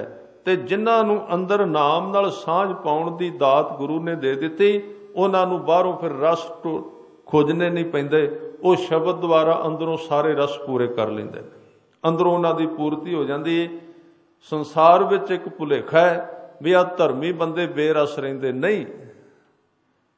जिन्ना रस उन्हां कोले उन्हां संसारियां कोल नहीं है, क्योंकि संसारियां दा रस ते उन्हां दे शरीर नाल जां किसी साधन नाल जुड़िया है। बाहरों शराब मिलेगी तां शाम नूं सरूर, नहीं ते चेहरा इस तरह जिवें सुआह मिली हुंदी है। अफीम ची नूं अफीम मिलेगी तां तुरेगा, नहीं ते डिग पिया मुर्दा हो गया। जे कोई वेखण दा किसी नूं रस मिल गया ठीक है, नहीं तो इस तरह हो जाएगा जिवें शमशान घाट विच मुर्दा पिया। पर धर्मी नूं किसी बाहरले साधन की लोड़ नहीं है, उन्हें अपनी किसी अंदरली रबाब नूं सुर कर लिया। वो ज्यों ही बैठदा उहदी तार दे उत्ते उहदी उंगलां फिरदियां ने, वो रस शुरू हो जाता है। उन्होंने किसी साधन की जरूरत नहीं है, उहदे कोल है अंदर। उतों फिर वो शरीर दे रस भी खिच लैंदा है, सारे मनोरंजन उसनूं प्राप्त हो जाते हैं। इस करके उसनूं दुनिया का बादशाह क्या है। गुरु ग्रंथ साहिब जी की बाणी विच राजा क्यों क्या है? राजे कौन हुंदे ने? जिन्हां कोल सारे साधन ने मनोरंजन दे। राजे का अर्थ की है? जो जिधर जाए, जो खाना चाहता वह रस मिल जाए, जो वेखना चाहता वह मिल जाए, जो स्पर्श करना चाहता वह मिल जाए, जो पहनना चाहता वह मिल जाए। तो ये सारियां दातां, क्योंकि ये सारियां ही चीज़ां नाम विचों पैदा हुईयां ने। संसार नाम विचों बनिया ते नाम विचों संसार दे रस भी खिंचे जा सकते हैं, इसलिए वो तृप्त रहिंदे ने लोग।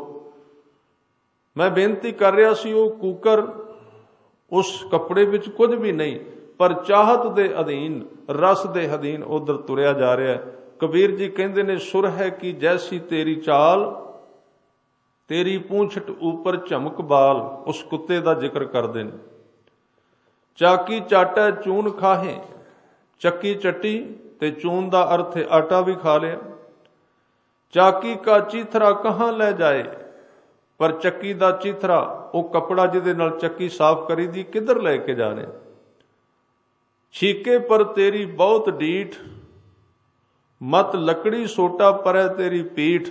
कबीर साहब कहते हुण तू हद तो वध गया, हुण ते तेनू घर दे किसी ने वेख के लकड़ी जां सोटा तेरी पिठ ते पैगा। जदों ये शब्द उचारिया, क्योंकि कबीर साहब नू पता है कि इस शब्द नू सुन के समझ के कई बारी गलत राह ते बंदा झूठे विराग विच फसेगा, उदासी विच चला जाएगा।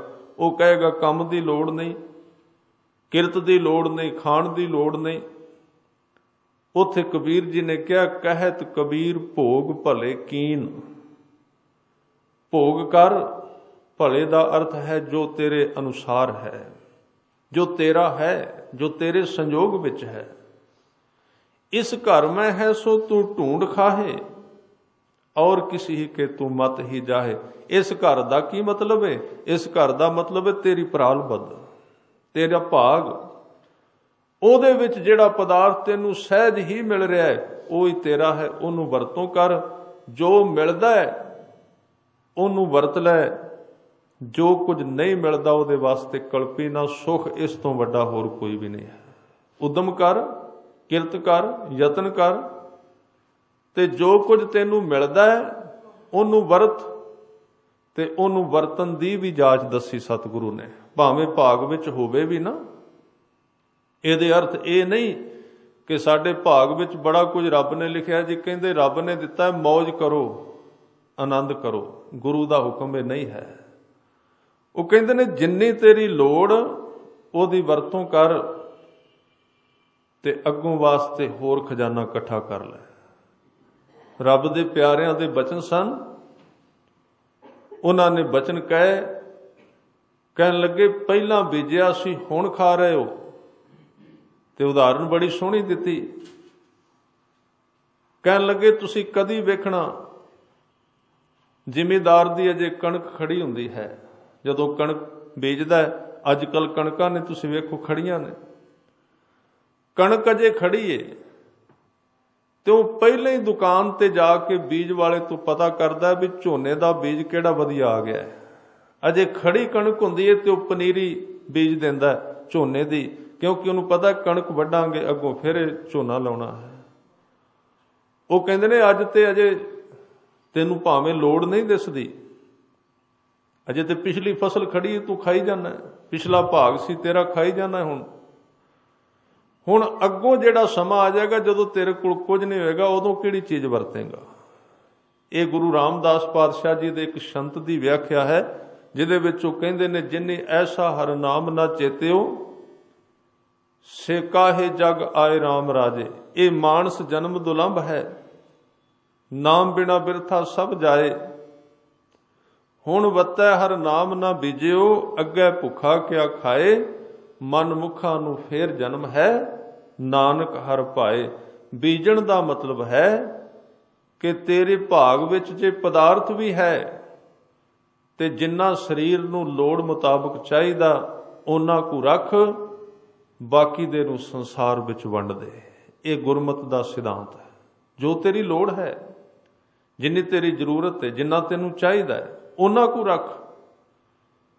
ਔਰ ਮੈਂ ਬੇਨਤੀ ਕਰ ਰਿਹਾ ਸਾਂ, ਫਰੀਦ ਸਾਹਿਬ ਦੇ 2 ਸ਼ਲੋਕ ਨੇ ਔਰ ਗੁਰੂ ਤੇਗ ਬਹਾਦਰ ਸਾਹਿਬ ਪਾਤਸ਼ਾਹ ਦਾ ਸ਼ਲੋਕ ਉਸ ਨਾਲ ਸੰਬੰਧਿਤ ਹੈ, ਜਿਹਦੇ ਵਿੱਚ ਉਹ ਕਹਿੰਦੇ ਨਰ ਚਾਹਤ ਕਛ ਔਰੇ ਕੀ ਔਰੇ ਪਈ। ਆਪਣੀ ਚਾਹਤ ਨੂੰ, ਆਪਣੀ ਇੱਛਾ ਨੂੰ ਪਰਮਾਤਮਾ ਦੀ ਇੱਛਾ ਨਾਲ ਜੋੜਨ ਦੀ ਜਾਚ ਸਿੱਖ ਲੈ। ਉਹ ਕੀ ਚਾਹੁੰਦਾ ਹੈ, ਮੈਂ ਕੀ ਚਾਹੁੰਦਾ ਹਾਂ। ਤੇ ਬਾਬਾ ਫਰੀਦ ਸਾਹਿਬ ਕਹਿੰਦੇ ਰੁੱਖੀ ਸੁੱਖੀ ਖਾਏ ਕੈ ਠੰਡਾ ਪਾਣੀ ਪੀਓ। ਰੁੱਖੀ ਸੁੱਖੀ ਦਾ ਮਤਲਬ ਜੋ ਤੇਰੇ ਕੋਲ ਹੈ ਉਹਦੇ ਵਿੱਚੋਂ ਲੋੜ ਮਾਤਰ ਵਰਤੋਂ ਕਰ। ਦੇਖ ਪਰਾਈ ਚੋਪੜੀ ਨਾ ਤਰਸਾਏ ਜੀਓ। ਜੀਵਨ ਦੇ ਵਿੱਚ ਜੋ ਕੁਝ ਕੋਈ ਹੋਰ ਵਰਤ ਰਿਹਾ ਹੈ ਉਹਦੇ ਵੱਲੋਂ ਵੇਖ ਕੇ ਆਪਣੀ ਜਿੰਦ ਨੂੰ ਤਰਸਾ ਨਾ, ਕਿਉਂਕਿ ਇਸ ਵਰਗਾ ਹੋਰ ਕੋਈ ਪਾਪ ਨਹੀਂ ਹੈ। ਇਹਨੂੰ ਕਹਿੰਦੇ ਨੇ ਆਤਮ ਗਿਲਾਨੀ ਪਾਪ। ਕਈ ਪ੍ਰਕਾਰ ਦੇ ਪਾਪ ਨੇ।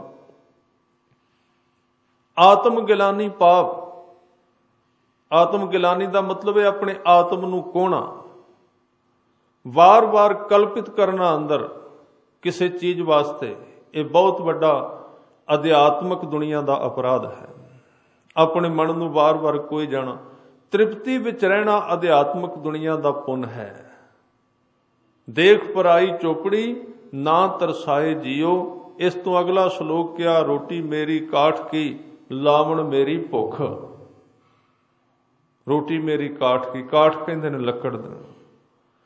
ਕਹਾਣੀਆਂ ਬਣਾਈਆਂ ਗਈਆਂ ਨੇ ਸਮਝਾਉਣ ਵਾਸਤੇ, ਔਰ ਉਹਨਾਂ ਨੇ ਕਿਹਾ ਕਾਠ ਦੀ ਰੋਟੀ ਖਾ। ਤੇ ਲਾਵਣ ਦਾ ਅਰਥ ਹੈ ਸਲੂਣਾ। ਇਹ ਸ਼ਬਦ ਪਹਿਲਾਂ ਵਰਤਿਆ ਜਾਂਦਾ ਸੀ ਸਮਝਣ ਵਾਸਤੇ। ਸਲੂਣੇ ਦਾ ਅਰਥ ਹੈ ਸਵਾਦ ਸਬਜ਼ੀ, ਤੇ ਕਾਠ ਦੀ ਰੋਟੀ ਦਾ ਅਰਥ ਫਰੀਦ ਸਾਹਿਬ ਕਹਿੰਦੇ ਲਾਵਣ ਮੇਰੀ ਭੁੱਖ। ਭੁੱਖ ਨੂੰ ਮੈਂ ਸਬਜ਼ੀ ਬਣਾਇਆ, ਤੇ ਦੂਸਰੇ ਪਾਸੇ ਰੋਟੀ ਮੇਰੀ ਕਾਠ ਕੀ, ਇਹਦੇ ਨਾਲ ਵੀ ਭੁੱਖ ਸ਼ਬਦ ਜੁੜ ਜਾਏਗਾ। ਅੱਗੇ ਸ਼ਬਦ ਆਇਆ ਨਾ ਲਾਵਣ ਮੇਰੀ ਭੁੱਖ। ਕਹਿੰਦੇ ਜਦੋਂ ਮੈਨੂੰ ਭੁੱਖ ਲੱਗਦੀ ਏ ਉਦੋਂ ਜਿਵੇਂ ਦੀ ਰੋਟੀ ਹੋਵੇ ਉਹ ਹੀ, ਭਾਵੇਂ ਲੱਕੜ ਵਰਗੀ ਆਕੜੀ ਹੋਵੇ, ਉਹ ਸਵਾਦ ਬਣ ਜਾਂਦੀ ਹੈ। ਜੇ ਭੁੱਖ ਹੈ, ਭੁੱਖ ਇੱਕ ਨਿਆਮਤ ਹੈ।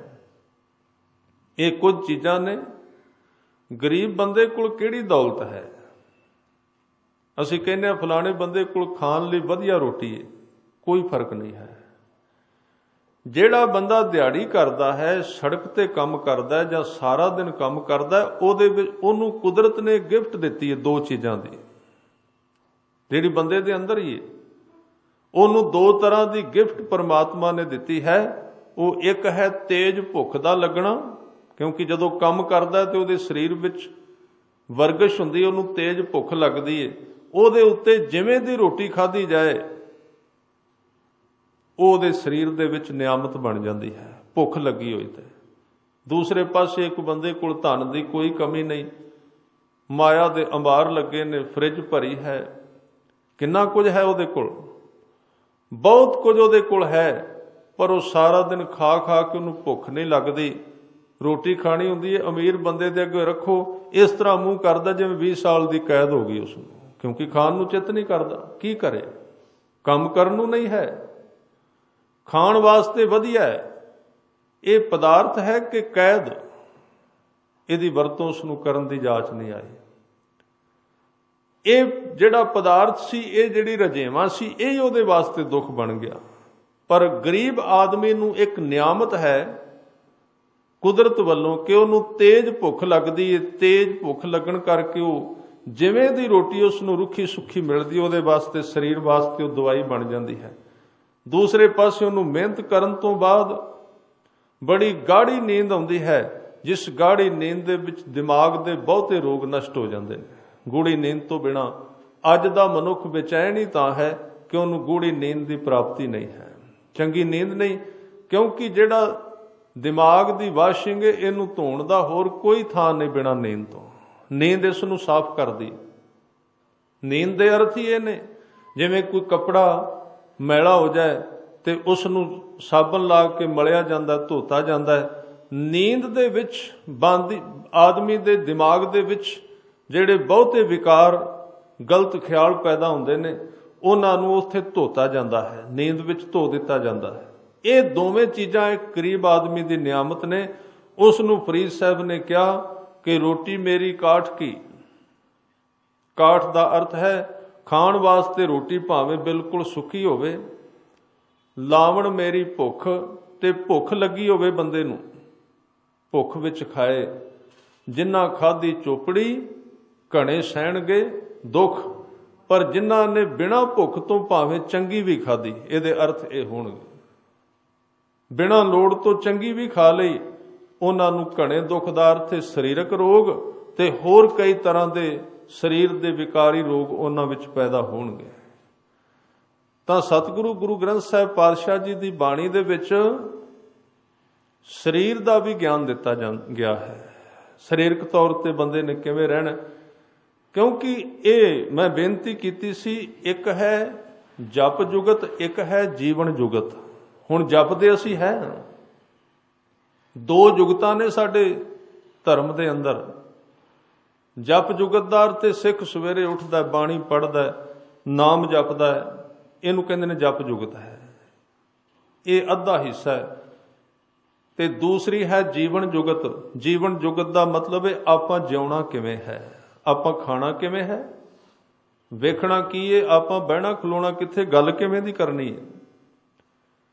ਤੇ ਜੇ ਆਪਾਂ ਜਪ ਜੁਗਤ ਦੇ ਨਾਲ ਜੀਵਨ ਜੁਗਤ ਨਾ ਅਪਣਾਈ, ਯਾਨੀ ਕਿ ਖਾਣ ਪੀਣ ਠੀਕ ਨਾ ਕੀਤਾ, ਤੇ ਫਿਰ ਸਾਧ ਸੰਗਤ ਉੱਥੇ ਜਪ ਜੁਗਤ ਨੇ ਕੰਮ ਨਹੀਂ ਦੇਣਾ। ਫਿਰ ਉਸ ਥਾਂ ਤੇ ਜਪ ਜੁਗਤ ਵਿੱਚ ਹੀ ਰਹਿ ਜਾਂਦੀ ਹੈ। ਖਾਣਾ ਪੀਣਾ ਔਰ ਰਹਿਣ ਸਹਿਣ ਇਹ ਜਪ ਜੁਗਤ ਦੇ ਨਾਲ ਉੱਚਾ ਹੋਵੇ। ਇਹ ਨਹੀਂ ਕਿ ਜੋ ਆਇਆ ਸੋ ਸਤ ਕਰਤਾਰ ਕਹਿ ਕੇ ਪਾਰ ਕਰ ਦਿੱਤਾ, ਸਾਰਾ ਦਿਨ ਖਾਈ ਗਏ, ਮੂੰਹ ਰੁਕੇ ਹੀ ਨਹੀਂ। ਤੇ ਪਰਤ ਕੇ ਕਿਹਾ ਜੀ 2 ਸੁਖਮਣੀ ਸਾਹਿਬ ਪੜ੍ਹੇ ਨੇ, ਸੁਖਮਣੀ ਸਾਹਿਬ ਪੜ੍ਹਦਿਆਂ 5 ਵਾਰੀ ਨੀਂਦ ਵੀ ਆਈ, ਵਿੱਚ ਪਤਾ ਨਹੀਂ ਲੱਗਾ ਕਦੋਂ ਪੜ੍ਹ ਗਏ। ਨਾ ਆਦਮੀ ਤੋਂ ਬੈਠਾ ਜਾਂਦਾ ਹੈ, ਨਾ ਉਸ ਦੇ ਸਰੀਰ ਦੀ ਕਿਰਿਆ ਠੀਕ ਹੈ, ਨਾ ਉਹਦਾ ਸਵਾਸ ਠੀਕ ਚੱਲਦਾ ਹੈ। ਕਿਉਂਕਿ ਮਨ ਤੇ ਤਾਂ ਟਿਕੇਗਾ ਨਾ ਜੇ ਸਵਾਸ ਆਰਾਮ ਨਾਲ ਪਿਆ ਹੁੰਦਾ ਹੈ, ਤੇ ਸਵਾਸ ਤਾਂ ਆਵੇਗਾ ਜੇ ਥੋੜਾ ਜਿਹਾ ਬੰਦੇ ਦਾ ਪੇਟ ਥੋੜਾ ਜਿਹਾ ਖਾਲੀ ਹੈ।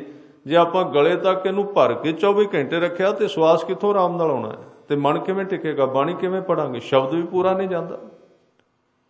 ਮਨ ਟਿਕੇ ਦੀ ਨਿਸ਼ਾਨੀ ਹੈ, ਸੰਗਤ ਦੀ ਨਿਸ਼ਾਨੀ ਦੱਸੀ ਭਗਤ ਰਵਿਦਾਸ ਜੀ ਨੇ। ਸਤ ਸੰਗਤ ਮਿਲ ਰਹੀ ਹੈ ਮਾਧੋ, ਜੈਸੇ ਮਦਪ ਮਖੀਰਾ। ਕਹਿੰਦੇ ਜੇ ਸੰਗਤ ਕਰਨ ਦੀ ਜਾਚ ਸਿੱਖਣੀ ਹੈ ਤੇ ਮਾਖੀਆਂ ਦੀਆਂ ਮੱਖੀਆਂ ਵੱਲ ਵੇਖਣਾ, ਛੱਤੇ ਵਿੱਚ ਕਿਵੇਂ ਬੈਠੀਆਂ ਨੇ, ਹਜ਼ਾਰਾਂ ਦੀ ਗਿਣਤੀ ਵਿੱਚ ਕਿਤੇ ਆਵਾਜ਼ ਆਉਂਦੀ ਹੈ, ਹਿਲਜੁਲ ਹੈ ਕੋਈ? ਉੱਥੇ ਕੋਈ ਨਹੀਂ ਹਿਲਦਾ। ਕਹਿਣ ਲੱਗੇ ਸੰਗਤ ਕਰਨੀ ਹੈ ਤੇ ਕੱਲਾ ਮਨ ਨਹੀਂ, ਸਰੀਰ ਵੀ ਇਸ ਤਰ੍ਹਾਂ ਹੋ ਜਾਣਾ ਚਾਹੀਦਾ ਜਿਵੇਂ ਛੱਤੇ ਤੇ ਲੱਗੀਆਂ ਹੋਈਆਂ ਮੱਖੀਆਂ ਨੇ। ਤੇ ਸਰੀਰ ਸਾਧ ਸੰਗਤ ਇਸ ਤਰ੍ਹਾਂ ਤਾਂ ਹੋਵੇਗਾ ਜੇ ਸਾਡੇ ਸੌਣ ਉੱਠਣ ਦੀ, ਖਾਣ ਪੀਣ ਦੀ ਜੁਗਤ ਠੀਕ ਹੋਵੇਗੀ। ਜੇ ਅਸੀਂ ਸਾਧਨਾ ਕੀਤੀ ਹੋਵੇਗੀ, ਬਹਿਣ ਦੀ ਸਾਧਨਾ ਨਹੀਂ ਕੀਤੀ, ਖਾਣ ਪੀਣ ਦਾ ਸਾਡਾ ਪਰਹੇਜ਼ ਕੋਈ ਨਹੀਂ ਹੈ, ਸੰਗਤ ਕਿਵੇਂ ਕਰਨੀ ਹੈ? ਉੱਥੇ ਸੰਗਤ ਤੇ ਅਸੀਂ ਦੂਜਿਆਂ ਦੇ ਵੀ ਤੋੜ ਦਿਆਂਗੇ। ਉਹਦੇ ਵਿੱਚ ਜਾ ਕੇ ਸਾਨੂੰ ਜਾਚ ਨਹੀਂ ਆਏਗੀ, ਤਰੀਕਾ ਨਹੀਂ ਆਵੇਗਾ। ਇਸ ਕਰਕੇ ਇਹ ਸਾਰੀਆਂ ਚੀਜ਼ਾਂ ਗੁਰੂ ਗ੍ਰੰਥ ਸਾਹਿਬ ਪਾਤਸ਼ਾਹ ਦੇ ਵਿੱਚ ਦੱਸੀਆਂ ਗਈਆਂ, ਤੇ ਜਦੋਂ ਜਦੋਂ ਇਹਨਾਂ ਨੂੰ ਅਸੀਂ ਅਪਣਾਵਾਂਗੇ ਉਹਦੇ ਰਿਜ਼ਲਟ ਸਾਫ਼ ਆਉਣਗੇ, ਬਿਲਕੁਲ ਆਉਣਗੇ, ਕੋਈ ਸ਼ੱਕ ਨਹੀਂ ਹੈ। ਸਤਿਗੁਰੂ ਕਹਿ ਰਹੇ ਨੇ, ਨਰ ਚਾਹਤ ਕਛ ਔਰੈ ਕੀ ਔਰੈ ਪਈ। ਇਹਦਾ ਭਾਵ ਗੁਰੂ ਤੇਗ ਬਹਾਦਰ ਸਾਹਿਬ ਕਹਿੰਦੇ, ਤੂੰ ਆਪਣੀ ਚਾਹਤ, ਆਪਣੀ ਇੱਛਾ ਨੂੰ ਪਰਮਾਤਮਾ ਦੀ ਇੱਛਾ ਨਾਲ ਮੇਲ ਦੇ। ਬੀਜ ਬੀਜਿਆ ਕਰ, ਕਰਮ ਕਰ, ਅਰਦਾਸ ਕਰ। ਸਿੱਖ ਕੋਲ ਦੋ ਚੀਜ਼ਾਂ ਨੇ। ਸੰਸਾਰਕ ਤੌਰ ਤੇ ਕੁਝ ਚਾਹੀਦਾ ਹੈ, ਮਿਹਨਤ ਕਰੇ, ਉਦਮ ਕਰੇ, ਉਪਰਾਲਾ ਕਰੇ ਤੇ ਅਰਦਾਸ ਕਰੇ। ਜੋ ਕੁਝ ਉਹਨੂੰ ਚਾਹੀਦਾ ਉਹਦੀ ਅਰਦਾਸ ਕਰੇ।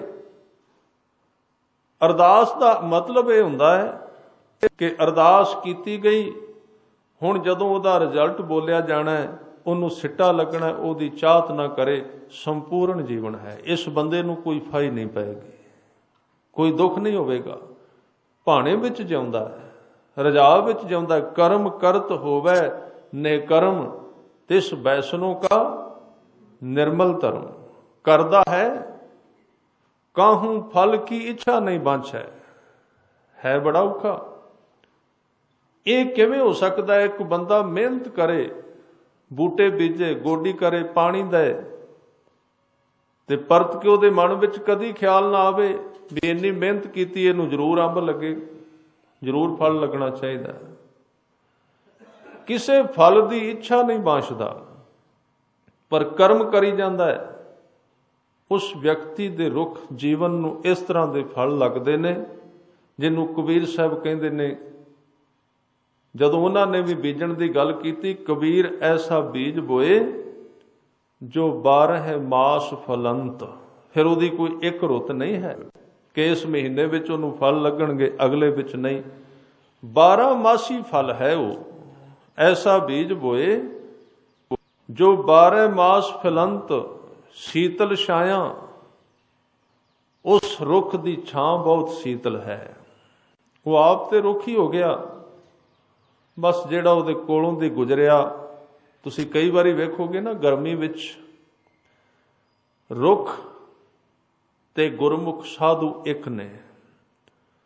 ਰੁੱਖ ਦੇ ਕੋਲ ਬੈਠਿਆਂ ਇੱਕ ਰਿਲੈਕਸ ਬੰਦਾ ਮਹਿਸੂਸ ਕਰਦਾ ਹੈ, ਸ਼ਾਂਤੀ ਵਿੱਚ ਚਲਾ ਜਾਂਦਾ ਹੈ। ਛਾਂ ਉਸ ਨੂੰ ਕਹਿੰਦੀ ਹੈ ਇੱਥੇ ਰੁੱਖ, ਭਾਵੇਂ ਉਸ ਨੂੰ ਅੱਗੇ ਸਫ਼ਰ ਕੰਮ ਦੀ ਹੁੰਦੀ, ਮੈਂ ਹੋਰ ਵੀ ਕੰਮ ਕਰਨਾ, ਪਰ ਉਹ ਕਹਿੰਦਾ ਵੀ ਬਹੁਤ ਆਨੰਦ ਆ ਰਿਹਾ, ਥੋੜਾ ਜਿਹਾ ਹੋਰ 5 ਮਿੰਟ ਹੋਰ ਟਿਕ ਜਾਈਏ ਇਹਦੇ ਥੱਲੇ। ਉਹਦੀ ਛਾਂ ਬੜੀ ਸੀਤਲ ਹੈ। ਇਸ ਲਈ ਜਿਵੇਂ ਦੇ ਅਸੀਂ ਹਾਂ ਉਵੇਂ ਦੀ ਸਾਡੀ ਛਾਂ ਬਣ ਜਾਂਦੀ ਏ। ਹਜ਼ੂਰ ਨੇ ਕਿਹਾ, ਤੂੰ ਸੰਸਾਰ ਦਾ ਕੀ ਸਵਾਰੇਂਗਾ। ਕਈ ਵਾਰੀ ਅਸੀਂ ਕਹਿੰਦੇ ਹਾਂ ਅਸੀਂ ਸੰਸਾਰ ਦੀ ਸੇਵਾ ਕਰਨੀ ਹੈ। ਸੇਵਕ ਹਾਂ ਬਹੁਤ ਵੱਡੇ, ਸਮਾਜਵਾਦੀ ਹਾਂ, ਦਾਨੀ ਹਾਂ। ਸਾਡੇ ਕੋਲ ਹੀ ਕੀ ਹੈ ਜਿਹਦਾ ਦਾਨ ਕਰਨਾ ਹੈ? ਦਾਨ ਤੇ ਆਪਣੇ ਆਪ ਹੀ ਹੋ ਜਾਂਦਾ। ਆਦਮੀ ਜਿਵੇਂ ਦਾ ਹੈ ਉਸ ਦੀ ਛਾਂ ਉਸ ਤਰ੍ਹਾਂ ਦੀ ਬਣਦੀ ਹੈ। ਜੇ ਅੰਦਰ ਹੀ ਕ੍ਰੋਧ ਹੈ, ਛਾਂ ਕਿਵੇਂ ਬਣੇਗੀ ਸ਼ਾਂਤੀ ਦੀ? ਉਹਦੀਆਂ ਤਰੰਗਾਂ ਕਿਵੇਂ ਸ਼ਾਂਤੀ ਵਾਲੀਆਂ ਬਣਨਗੀਆਂ? ਉਹਦਾ ਤੇ ਕਮਰਾ ਵੀ ਅੰਦਰ ਟਿਕਣ ਨਹੀਂ ਦੇਗਾ। ਜਿਸ ਥਾਂ ਤੇ ਜਿਵੇਂ ਦਾ ਵਿਅਕਤੀ ਰਹਿੰਦਾ ਹੈ, ਉਹਦੇ ਕਮਰੇ ਵਿੱਚੋਂ ਤੇ ਆਦਮੀ ਦਾ ਮਨ ਕਰੇਗਾ ਨਿਕਲ ਜਾਈਏ ਕਿਤੇ ਹੋਰ, ਕਿਤੇ ਪਸ਼ੂਆਂ ਦੇ ਵਾੜੇ ਵਿੱਚ ਰਹਿਣਾ ਕਿਤੇ ਬਿਹਤਰ ਹੋ ਗਿਆ ਅੱਜ ਦੇ ਆਦਮੀ ਨਾਲੋਂ।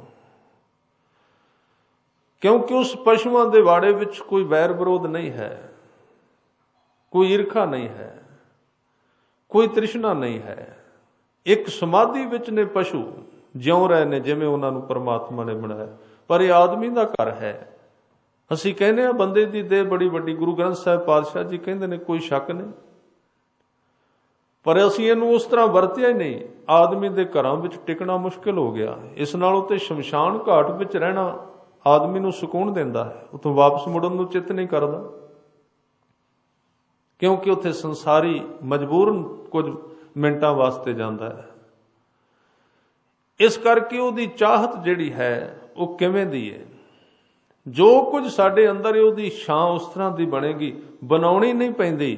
ਉਹ ਵਿਅਕਤੀ ਜਿੱਥੋਂ ਨਿਕਲੇਗਾ ਉਹਦਾ ਪ੍ਰਭਾਵ ਬਣੇਗਾ। ਇਸ ਕਰਕੇ ਸਮਾਜ ਨੂੰ ਕੋਈ ਨਹੀਂ ਸੁਧਾਰ ਸਕਦਾ, ਆਪਣੇ ਆਪ ਨੂੰ ਸੁਧਾਰੀਏ। ਅਸੀਂ ਖੁਦ ਸੁਧਰ ਗਏ, ਸਮਾਜ ਆਪਣੇ ਆਪ ਸਾਡੇ ਤੋਂ ਸੁਧਰੇਗਾ, ਲੋੜ ਹੀ ਨਹੀਂ ਪੈਣੀ ਕਹਿਣ ਦੀ। ਜਿੱਥੋਂ ਨਿਕਲਾਂਗੇ ਲੋਕ ਸੁਧਰ ਜਾਣਗੇ। ਅਸੀਂ ਯਤਨ ਵੀ ਬੜਾ ਕਰਨੇ ਆ ਲੋਕਾਂ ਨੂੰ ਸਮਝਾਉਣ ਦਾ, ਕਿੰਨਾ ਸਮਝਾਇਆ, ਔਰ ਜਿੰਨਾ ਕੁ ਮੇਰਾ ਤਜਰਬਾ ਠੀਕ ਹੈ ਕਿ ਗਲਤ ਹੈ, ਕਿ ਸਾਡੀ ਕੌਮ ਦੇ ਵਿੱਚ ਪਿਛਲੇ 10-15 ਸਾਲਾਂ ਤੋਂ ਬੜੇ ਬੜੇ ਸਿਆਣੇ ਲੋਕਾਂ ਨੇ ਬੜਾ ਬੜਾ ਗਿਆਨ ਸਮਝਾਇਆ, ਬਹੁਤ ਕੁਝ ਸਮਝਾਇਆ, ਔਰ ਬੜੇ ਨਾਅਰੇ ਲਾਏ ਨੇ ਕਿ ਹੁਣ ਸਾਰੀ ਕੌਮ ਨੂੰ ਗਿਆਨਵਾਨ ਕਰ ਦੇਣਾ। ਛੋਟੇ ਛੋਟੇ ਟਰੈਕਟ ਵੰਡ ਕੇ ਘਰ ਘਰ ਜਾ ਕੇ ਕੋਰਸ ਕਰਾ ਦੇਣਾ, ਅਸੀਂ ਸਾਰਿਆਂ ਨੂੰ ਸਮਝਾ ਦੇਣਾ ਹੈ, ਸਾਰਿਆਂ ਨੂੰ ਦੱਸ ਦੇਣਾ ਧਰਮ ਕੀ ਹੁੰਦਾ ਹੈ, ਦੱਸਿਆ ਹੈ। ਫਿਰ ਸਮਾਜ ਦੇ ਵਿੱਚ ਵਿਚਰ ਕੇ ਵੇਖੋ ਧਰਮ ਉੱਥੇ ਹੈ। ਫਿਰ ਕਿਉਂ ਇਹ ਸ਼ਿਕਾਇਤ, ਕਿਉਂ ਹੈ ਸਾਰਾ ਕੁਝ? ਬੁਰਾਈਆਂ ਵਿੱਚ ਤੇ ਕਮੀ ਨਹੀਂ ਆਈ, ਉਹ ਧਰਮ ਦੀ ਸਿੱਖਿਆ ਕਿੱਧਰ ਚਲੀ ਗਈ? ਬੁਰਾਈਆਂ ਵਿੱਚ ਕਮੀ, ਤੁਸੀਂ ਵਿਆਪਕ ਤੌਰ ਤੇ ਦੇਖੋ ਕਿ ਹਿੰਦੁਸਤਾਨ ਦੀਆਂ, ਭਾਰਤ ਦੀਆਂ ਕਿੰਨੀਆਂ ਸਟੇਟਸ ਨੇ, ਕਿੰਨੇ ਪ੍ਰਾਂਤ ਨੇ, ਬਹੁਤੇ ਹੋ ਗਏ ਹੁਣ ਤੇ। ਪਹਿਲਾਂ ਜਦੋਂ ਮੈਂ ਪੜ੍ਹਿਆ ਕਿਤੇ 22-24 ਸਨ, ਹੁਣ ਜ਼ਿਆਦਾ ਹੋ ਗਏ ਹੁਣ। ਤਾਂ ਜਦੋਂ ਸਾਰਿਆਂ ਦਾ ਅਨੁਪਾਤ, ਸਾਰਿਆਂ ਦਾ ਸਰਵੇਖਣ ਕੀਤਾ ਜਾਂਦਾ ਹੈ, ਤੇ ਜਿੱਥੇ ਅਸੀਂ ਗਿਆਨ ਵੰਡਿਆ ਉਹ ਪੰਜਾਬ, ਉਹ ਬੱਚੀਆਂ ਨੂੰ ਪੇਟ ਵਿੱਚ ਮਾਰਨ ਵਿੱਚ ਸਭ ਤੋਂ ਪਹਿਲੇ ਨੰਬਰ ਤੇ ਆ ਰਿਹਾ ਹੈ। ਘਿਨਾਉਣਾ ਅਪਰਾਧ ਹੈ। ਸਵਾਲ ਖੜਾ ਹੋ ਗਿਆ ਕਿ ਇਹਨਾਂ ਕੋਰਸਾਂ ਨੇ ਕਿਉਂ ਨਹੀਂ ਸਮਝਾਇਆ, ਕਿਉਂ ਨਹੀਂ ਦੱਸ ਸਕੇ? ਦਵਾਈ ਤੇ ਉਹੀ ਕਾਰਗਰ ਨਾ ਜੋ ਰੋਗੀ ਦਾ ਰੋਗ ਹਟਾਏ, ਗਿਆਨ ਤੇ ਉਹੀ ਕਾਰਗਰ ਜੋ ਕਿਸੇ ਚੀਜ਼ ਨੂੰ ਬਦਲੇ। ਜਿੰਨੇ ਬਦਲੇ ਹੀ ਕੁਝ ਨਹੀਂ, ਤਬਦੀਲੀ ਕੋਈ ਨਹੀਂ ਆਈ, ਉਸ ਗਿਆਨ ਦਾ ਕੀ ਕਰਾਂਗੇ? ਇਸ ਲਈ ਸਾਨੂੰ ਵਿਚਾਰ ਕਰ ਲੈਣੀ ਚਾਹੀਦੀ ਹੈ, ਸਾਡਾ ਗਿਆਨ ਕੰਮ ਕਿਉਂ ਨਹੀਂ ਕਰ ਰਿਹਾ, ਇਹਦੇ ਕੀ ਕਾਰਨ ਨੇ? ਇਹਦੀ ਸਾਨੂੰ ਸਮਝ ਆਪਣੇ ਆਪ ਆ ਜਾਏਗੀ। ਆ ਚੁੱਕੀ ਹੈ, ਤਕਰੀਬਨ ਆ ਚੁੱਕੀ ਹੈ ਕਿ ਇਸ ਗਿਆਨ ਨੇ ਕੁਝ ਨਹੀਂ ਸਵਾਰਿਆ। ਅਸੀਂ ਲੋਕਾਂ ਨੂੰ ਵੱਖਰੀ ਗਿਆਨ ਸਿਖਾਉਣਾ ਚਾਹੁੰਦੇ ਹਾਂ, ਜੀਵਨ ਨਹੀਂ ਸਿਖਾਉਣਾ ਚਾਹੁੰਦੇ। ਜੀਵਨ ਹੋਰ ਚੀਜ਼ ਹੈ। ਤਾਂ ਇਹਦਾ ਮਤਲਬ ਸਾਫ਼ ਹੈ ਕਿ ਰੁੱਖ ਕਦੀ ਕਿਸੇ ਨੂੰ ਛਾਂ ਬਾਰੇ ਬਹੁਤਾ ਨਹੀਂ ਦੱਸਦਾ ਕਿ ਕੀ ਹੈ, ਕੇਵਲ ਉਹ ਆਪਣੇ ਪੱਤੇ ਫੈਲਾ ਦਿੰਦਾ ਹੈ, ਛਾਂ ਉਹਦੇ ਥੱਲੇ ਆਪਣੇ ਆਪ ਹੋ ਜਾਂਦੀ ਹੈ। ਧਰਮੀ ਬੰਦੇ ਨੂੰ ਧਰਮ ਬਾਰੇ ਮਜਬੂਰਨ ਕੁਝ ਬੋਲਣਾ ਪੈਂਦਾ ਹੈ, ਬਹੁਤਾ ਨਹੀਂ। ਜਦੋਂ ਧਰਮ ਵਿੱਚ ਪ੍ਰਵੇਸ਼ ਕਰਦਾ ਹੈ, ਨਾਮ ਦੇ ਪੱਤੇ ਬਸੰਤ ਉਹਦੇ ਤੇ ਆਉਂਦੀ ਹੈ, ਤਾਂ ਉਹਦੀ ਇੱਕ ਛਾਂ ਬਣਦੀ ਹੈ। ਉਸ ਛਾਂ ਵਿੱਚ ਸੰਸਾਰ ਬੈਠਦਾ ਹੈ, ਉਹਨੂੰ ਧਰਮ ਦਾ ਗਿਆਤ, ਉਹਦਾ ਅਹਿਸਾਸ ਹੁੰਦਾ, ਨਾਮ ਕੀ ਹੁੰਦਾ, ਧਰਮ ਕੀ ਹੁੰਦਾ ਹੈ। ਤਾਂ ਉਹਦੀ ਸੀਤਲ ਛਾਇਆ, ਮੈਂ ਇਸ ਸ਼ਬਦ ਤੋਂ ਅੱਗੇ ਚਲਾ ਗਿਆ ਸੀ। ਕਬੀਰ ਜੀ ਕਹਿੰਦੇ ਨੇ ਬ੍ਰਹਮ ਗਿਆਨੀ ਦੀ ਛਾਂ, ਉਹਦੀ ਛਾਇਆ ਬੜੀ ਸੀਤਲ ਹੈ, ਉਹਦਾ ਔਰਾ ਬੜਾ ਪਵਿੱਤਰ ਹੈ, ਪ੍ਰਭਾਵੀ ਹੈ। ਕਬੀਰ ਐਸਾ ਬੀਜ ਬੋਏ ਜੋ 12 ਮਾਸ ਫਲੰਤ, ਸੀਤਲ ਛਾਇਆ ਗਹਿਰ ਫਲ। ਉਹਦਾ ਫਲ, ਗਹਿਰ ਦਾ ਅਰਥ ਹੈ ਬਹੁਤ ਗੰਭੀਰ, ਟਿਕਾ ਵਾਲਾ, ਜਿਵੇਂ ਬਿਲਕੁਲ ਕਿਸੇ ਬਹੁਤ ਵੱਡੇ ਦਰਿਆ ਦਾ ਪਾਣੀ ਖੜਾ ਹੁੰਦਾ ਹੈ, ਨੀਲੇ ਰੰਗ ਦਾ, ਇਸ ਤਰ੍ਹਾਂ ਦਾ ਉਹਦਾ ਫਲ ਹੈ।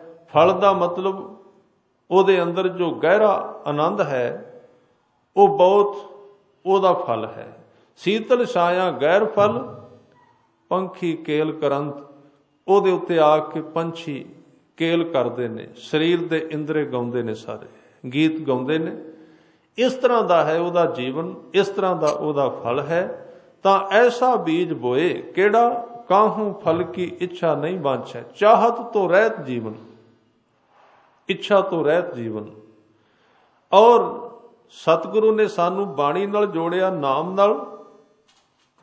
ਇਹਦੇ ਵਿੱਚ कुछ ਤੇ सानू बाहरों समझ आ जाती कि परमात्मा की मर्जी की है ते साडी मर्जी की है, दोवां विच कित्थे फर्क है, असी कित्थे गलत जा रहे हैं, साडा कनैक्शन कित्थे गलत हो गया, असी उहदे हुक्म तो बाहर कित्थे जा रहे हैं। गुरु ग्रंथ साहिब महाराज कुछ होर कह रहे हैं, असी होर पासे जा रहे हैं। तां इह कोई बहुती वड्डी गल नहीं। असी ये मान ना करिए कि असी सिख हाँ,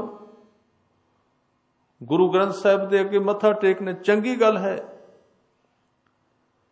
पर सवाल किते होर खड़ा है। की फर्क है, किसी आदमी ने कानून सीख लिया, किसी आदमी ने कानून नूं चंगी तरह जान लिया, की पता वो कानून की वरतों किवें कर रहा है। वकील है, वकालत कीती है, ला सीखिया, पर की पता उसकी वरतों करके किसी आदमी के गल विच फाही भी पा दे। की पता असी धर्मी होइए, धार्मिक हो गए, गुरु ग्रंथ साहिब पातशाह जी नूं गुरु मनने, पर जो कुछ विच लिखिया उस तरह असी जीवन विच अपनाउणा ते दूर। ये भी ध्यान रखना, अपनाउणा बड़ी दूर है, पर यतन भी नहीं कर रहे। अपनाउणा इक्को दिन विच नहीं, पर सिख दे मन विच एक इच्छा हुंदी है, एक यतन हुंदा है कि मैं अपना सकां जो कुछ मेरे गुरु ने कहा है, जो कुछ दस्या है उसनूं असीं अपनाया नहीं, बस उन्होंने वेख्या, उसनूं मत्था टेकिया, इत्थों तक रह गए। जो कुछ हुक्म सी, जो कुछ चाहत है गुरु ग्रंथ साहिब दी, सिख किनू कहंदे ने ते गुरसिख कौन है? गुरसिख है शरीर ओदा सिर्फ बचिया, चाहत नहीं ओदी, चाहत गुरु ग्रंथ साहिब वाली ओदे विच है, उन्होंने कहंदे गुरसिख। शरीर ओदा ते चाहत, लोचा, इच्छा वो सारी गुरु ग्रंथ साहिब वाली बाणी वाली, वो कहंदे ने हुणे गुरसिख बन गया। गुरसिख दी होर कोई निशानी नहीं, बस ओदी इच्छा बाणी दे अनुसार चलदी, जो कुछ बाणी चाहुंदी उस तरह है वो। तां साडी इच्छा परमात्मा दी रजा नाल संबंधित हो जाए, ये है तो बड़ी दूर की गल। वैसे सतगुरु ने उन्होंने हुक्म किया, और पहली पौड़ी दे विच ये शब्द वरत्या है, 3-4 कर्म गिने ने, और क्या कि इन्हां कर्मां नाल तैनूं सुख नहीं मिलेगा। अखीर ते कह दिता एक ऐसा कर्म उन्होंने अपना, ਉਹਦੇ ਨਾਲ ਤੈਨੂੰ आनंद की प्राप्ति होगी। वो किहड़ा कर्म है? सतगुरु ने पहली पौड़ी विच पहला सवाल किया है, किव सचियारा होइए, किव कूड़ा टुटै पाल, हुक्म रजाई चलना, नानक लिखिया नाल। हुक्म रजाई दे अर्थ और इस श्लोक दे अर्थ, नर चाहत कछ और की और भई, चितवत रहे उठगौर, नानक फांसी गल परी। असी केवल मौत नाल ही जोड़ दिते ने। जदों मौत आउंदी है किसी दी, असी कहने रजा सी, चलो ठीक है, वो भी रजा है, भाना है, वो कह सकते हैं, पर यह तो गलत विधि। रजा दे अर्थ ने जिंदगी जिउंदियां जिवें दा चल रहा है उन्होंने प्रवान करना, इनू क्या हुक्म रजाई चलना। जदों असी जी रहे हैं, जिवें दा साडा जीवन चल रहा, असी उहदे नाल सहमत हाँ, उहदे विरोध विच नहीं, उहदे तो उल्ट नहीं जा रहे, ते गुरु दे हुक्म नूं असी अपनाउण दा यतन कर रहे हैं। इत्थे भी ख्याल रखना, इत्थे मन की गल नहीं कर रहे गुरु साहब कि जो कुछ तेरा मन चाहुंदा उसे तरह करिया, यह गुरु का हुक्म है, ये रजा है, ये रजा नहीं है। दो तरह की मर्जी है, एक है मन मर्जी, एक गुरु की रजा। दो चीज़ां ने। मर्जी दे वैसे अखरी अर्थ भी ते मर्जी हुंदे ने, मर्ज दे अर्थ ने बीमारी, मन मर्जी दे अर्थ ही ने बंदे दे मन की बीमारी, उहदी चाहत इच्छा। तां जिहड़े गुरमुखां ने रब दे नाम नाल सांझ पाई है, तां एक दिन उन्हां दी चाहत जीरो हुंदी गई, 100 तो 99 98 वापस मुड़ती गई, घट गई, इक्को दिन नहीं खत्म हुंदी। उन्हां दी इच्छा छोटी हुंदी गई, ते एक दिन ज्यों ही जीरो ते गई, जीरो तो फिर वापस 1 2 3 4 फिर परमात्मा की इच्छा उहदे विच प्रगट हो गई, उन्होंने हुक्म की समझ आ गई परमात्मा मेरे तो की कराउणा चाहुंदा है, ਉਹਦੇ अनुसार चलना शुरू कर दिंदा। तां फिर वो कदी भी संसार विच दुख नूं प्राप्त नहीं करता, क्योंकि वो प्रवान कर लैंदा है। असल विच संत क्या ही उसनूं जो प्रवान, असीं कहने आ फलाना बंदा प्रवान हो गया रब दे घर विच। पंच प्रवान पंच प्रधान, पंचे पाव है दरगह मान, पंचे सो है दर राजान। असीं कहने आ फलाना आदमी प्रवान हो गया, ये तो बाद विच पहला वो आदमी गुरु का हुक्म प्रवान करता है, प्रवान कर लेंदा है। परवाना शब्द शायद इसे तो बनया। परवाने दे अर्थ ने वो पतंगा जो दीवे ते सड़न लई राजी है, अपने खंभ साड़ दिंदा है। गुरु दे हुक्म नूं प्रवान कर लेना ही परवाना बनना है। गुरु दे हुक्म नूं प्रवान कर लेना ही प्रवान होने का एक तरीका है, होर कोई प्रवान नहीं हुंदा।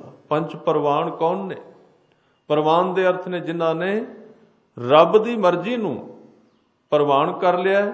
इस करके गुरु तेग बहादुर साहब जी का अज का उपदेश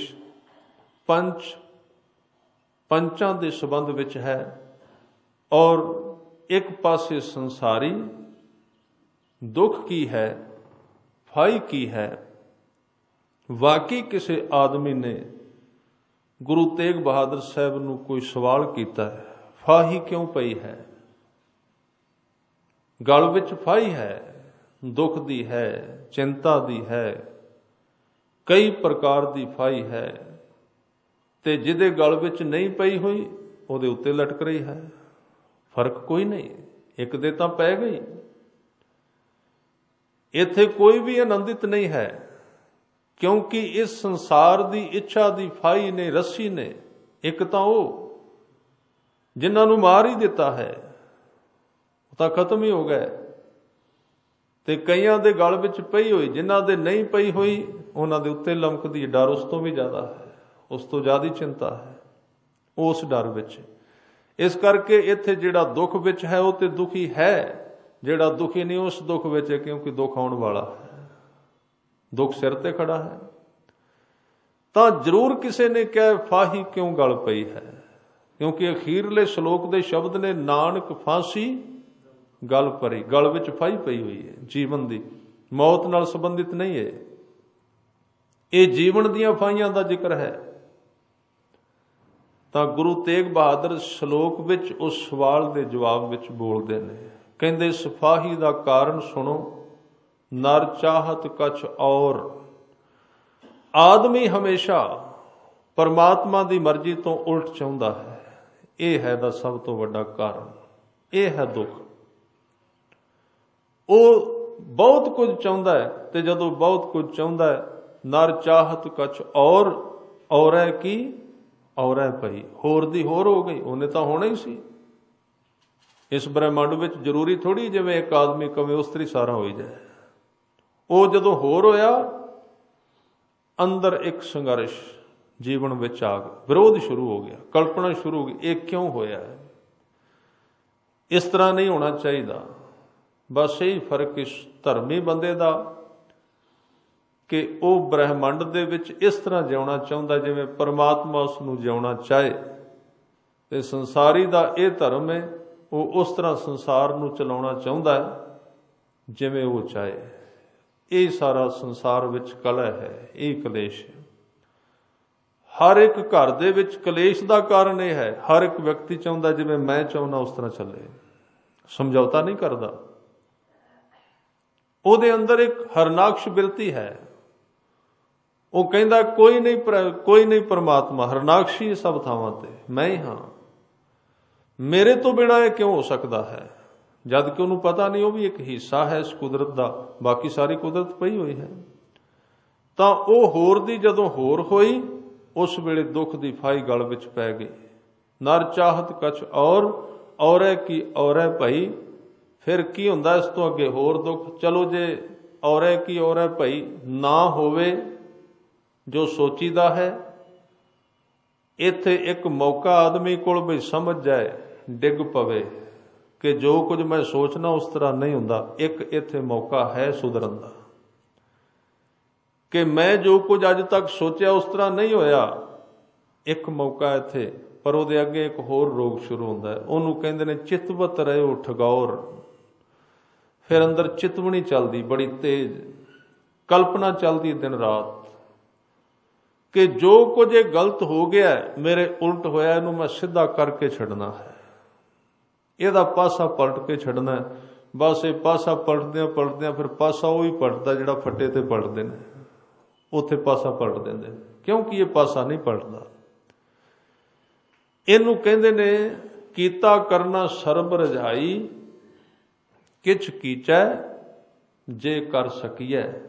अपना कीता किछु ना होवै, ज्यों हर भावै त्यों रखिऐ। मेरे हर जियो सब को तेरा बस, असां जोर ना ही जे किछ कर हम साकै। ज्यों भावै तिवैं बख्श। ये एक जीवन दिता, जीवन जाच दिती। चितवत रहे ठगौर।